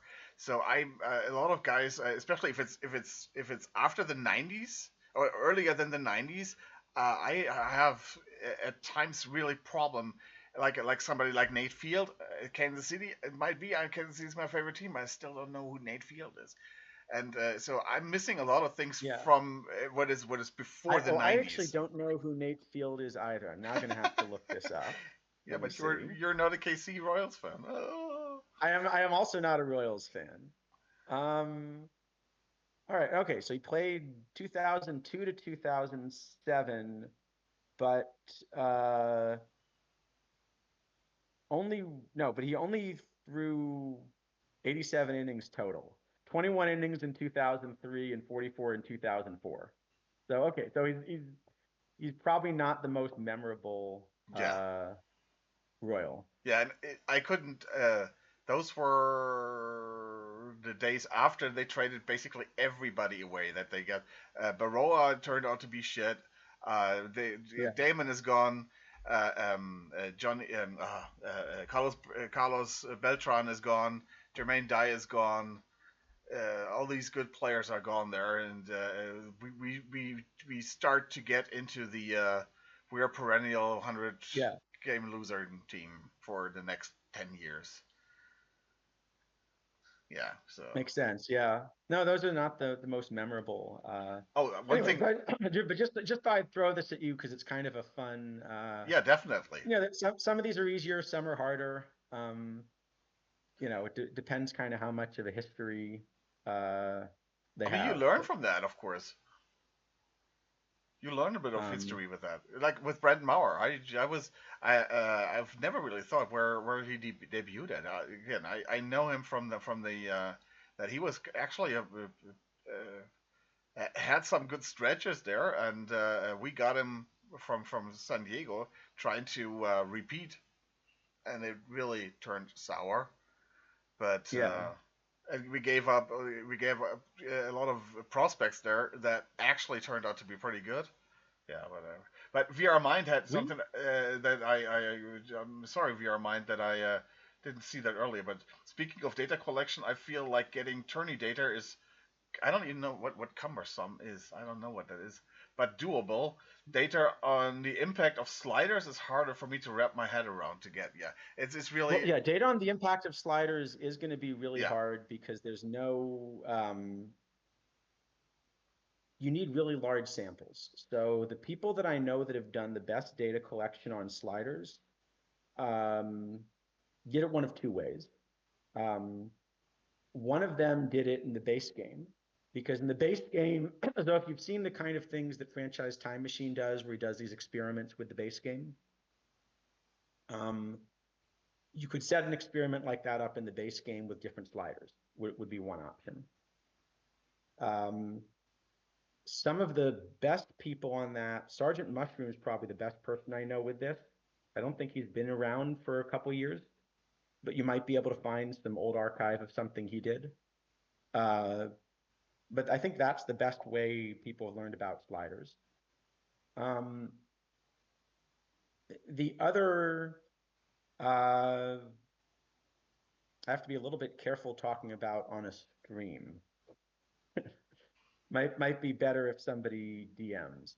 So basically, the best information really comes from the game logs, not the box scores. But then you have to figure out a way to actually get your hands on the game logs. And I don't collect data, so I've never even thought about trying to do it. There was one player in the community that did this several years ago, but almost certainly by violating the terms of service, and they were banned from the game as a result.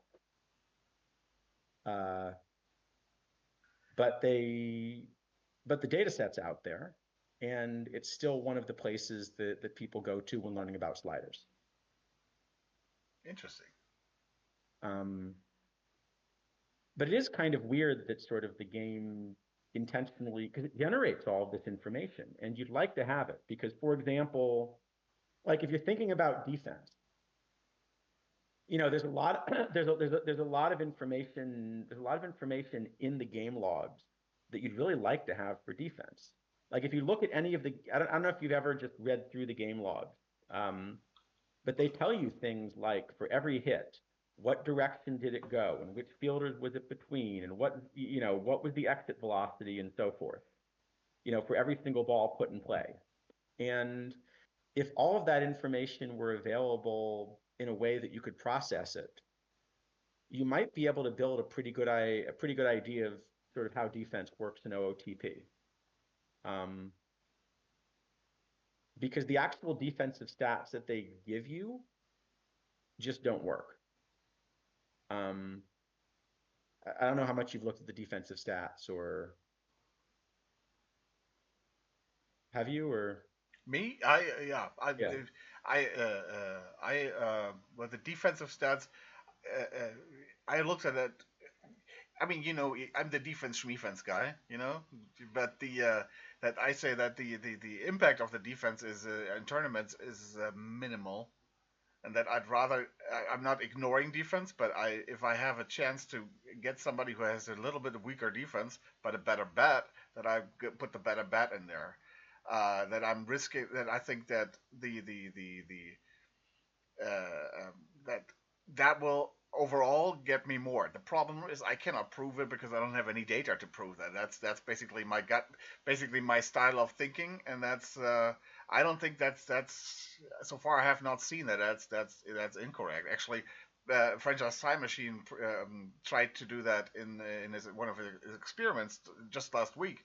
And that is exactly what is with catcher defense, and that's exactly what he found out there. That the catcher defense, especially in small sample sizes, really did not turn out to be that. It didn't change the outcome much there. I ran Babe Ruth at catcher for a couple seasons last year. Wow. Okay. I did have Schwarber. I did gold tournaments with Schwarber at catcher. And won those tournaments. Well, Schwarber is at least listed as a catcher. Yeah. Babe Ruth has no catcher anything. I just ran him there anyway to see. I think Schwarber was a 15 at catcher. I think it was 15. Yeah. So you can play around with that stuff. Yeah. But the point I was going to make is the game gives you defensive statistics. So it gives you, for example, a zone rating. So what you'd like to be able to do is look at the zone rating and say, okay, well, in this tournament, this player saved 2.8 runs defensively, so that was their defensive value. I can compare that with the offensive value and ask, was the defense worth it, Yeah. right? The problem is OOTP calculates zone rating incorrectly. Yeah, it should be zero. So that's zero, right? Yeah. So they give you defensive stats, but the defensive stats are wrong. Yeah, that's what. And therefore, the defensive stats they give you are actually worse than not having stats in some way because they can be misleading. If you have all of the game log information, you would be able to make your own defensive stats. And so that's where it would be really valuable, but they don't expose the game logs. So that's kind of where this issue came from. Oh, okay. Um, so if the game log information were available, you could do a much better job of evaluating defense than what anyone's currently doing. And that would be a big advantage for not me, but the people that are data collection based. That would be a big advantage for them. For me, it would force me to do data collection if I wanted to understand defense better. So don't, OOTP, don't. Exactly. I like my lazy setup now. You know. All right, Charles, but now I really have to go here. Sounds good. Yeah, thanks man, a lot. I know we're off on a bunch of time. Thanks for having me. I really appreciate it. This was a fun 3 hours, man. Yeah, and I'm glad the timing worked out because this is our break week, so I'm not teaching. Normally, it would be tougher during the week around this time. Yeah. So, Charles, thank you very much for being here. Yeah, thanks I had again. a lot of fun. Thanks for having me. And yeah, I will upload this if you don't mind. I will upload this interview to YouTube. But yeah, I want to make your consent for that only. That's the so because I think this is a lot of good information for new players and for basically for everybody, but also for new players, and archive that so people have access to that and learn something. And even though that I'm so down on the game right now, this is still a game that I love, and I want people to have success there, and I want to have people to have fun there. And if you don't win, if you only lose, you don't have fun. Very simple. And maybe help out a new player to have fun. Okay. Yeah, I think that's the big thing is you know, I enjoy losing some of the time because if you never lose then the winning isn't fun. But winning is more fun than losing, right? Yes, it is. Much more gratifying with the rewards. Yes. Okay, guys. I hope you had some fun too. Hope you guys actually learned something here. And man, this was a fun week. Charles, thank you very much. Thank you. All right. And I'll let you go. Catch you later. Bye bye. Thanks a lot. Bye.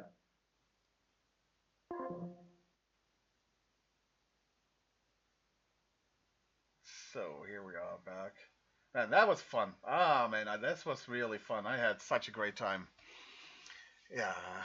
And people were saying we don't get along. Oh, we got along fine.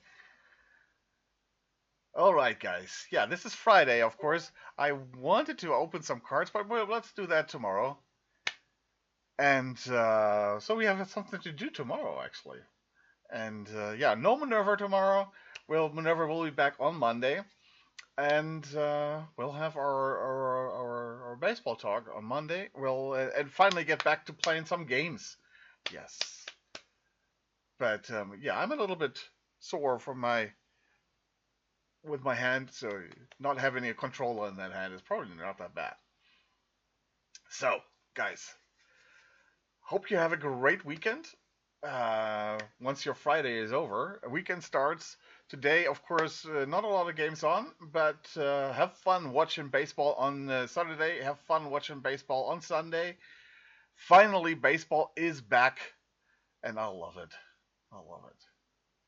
Guys, where do I send you? Where do I send you? Let's see who's there.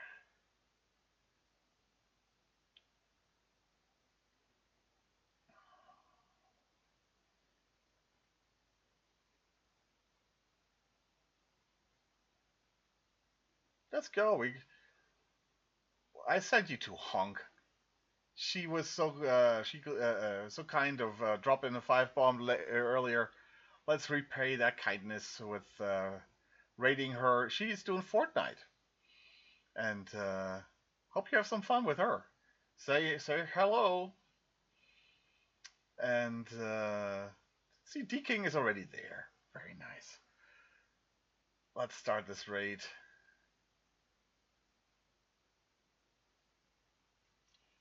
Guys, hope to see you tomorrow at the same time as always. And until then, bye bye.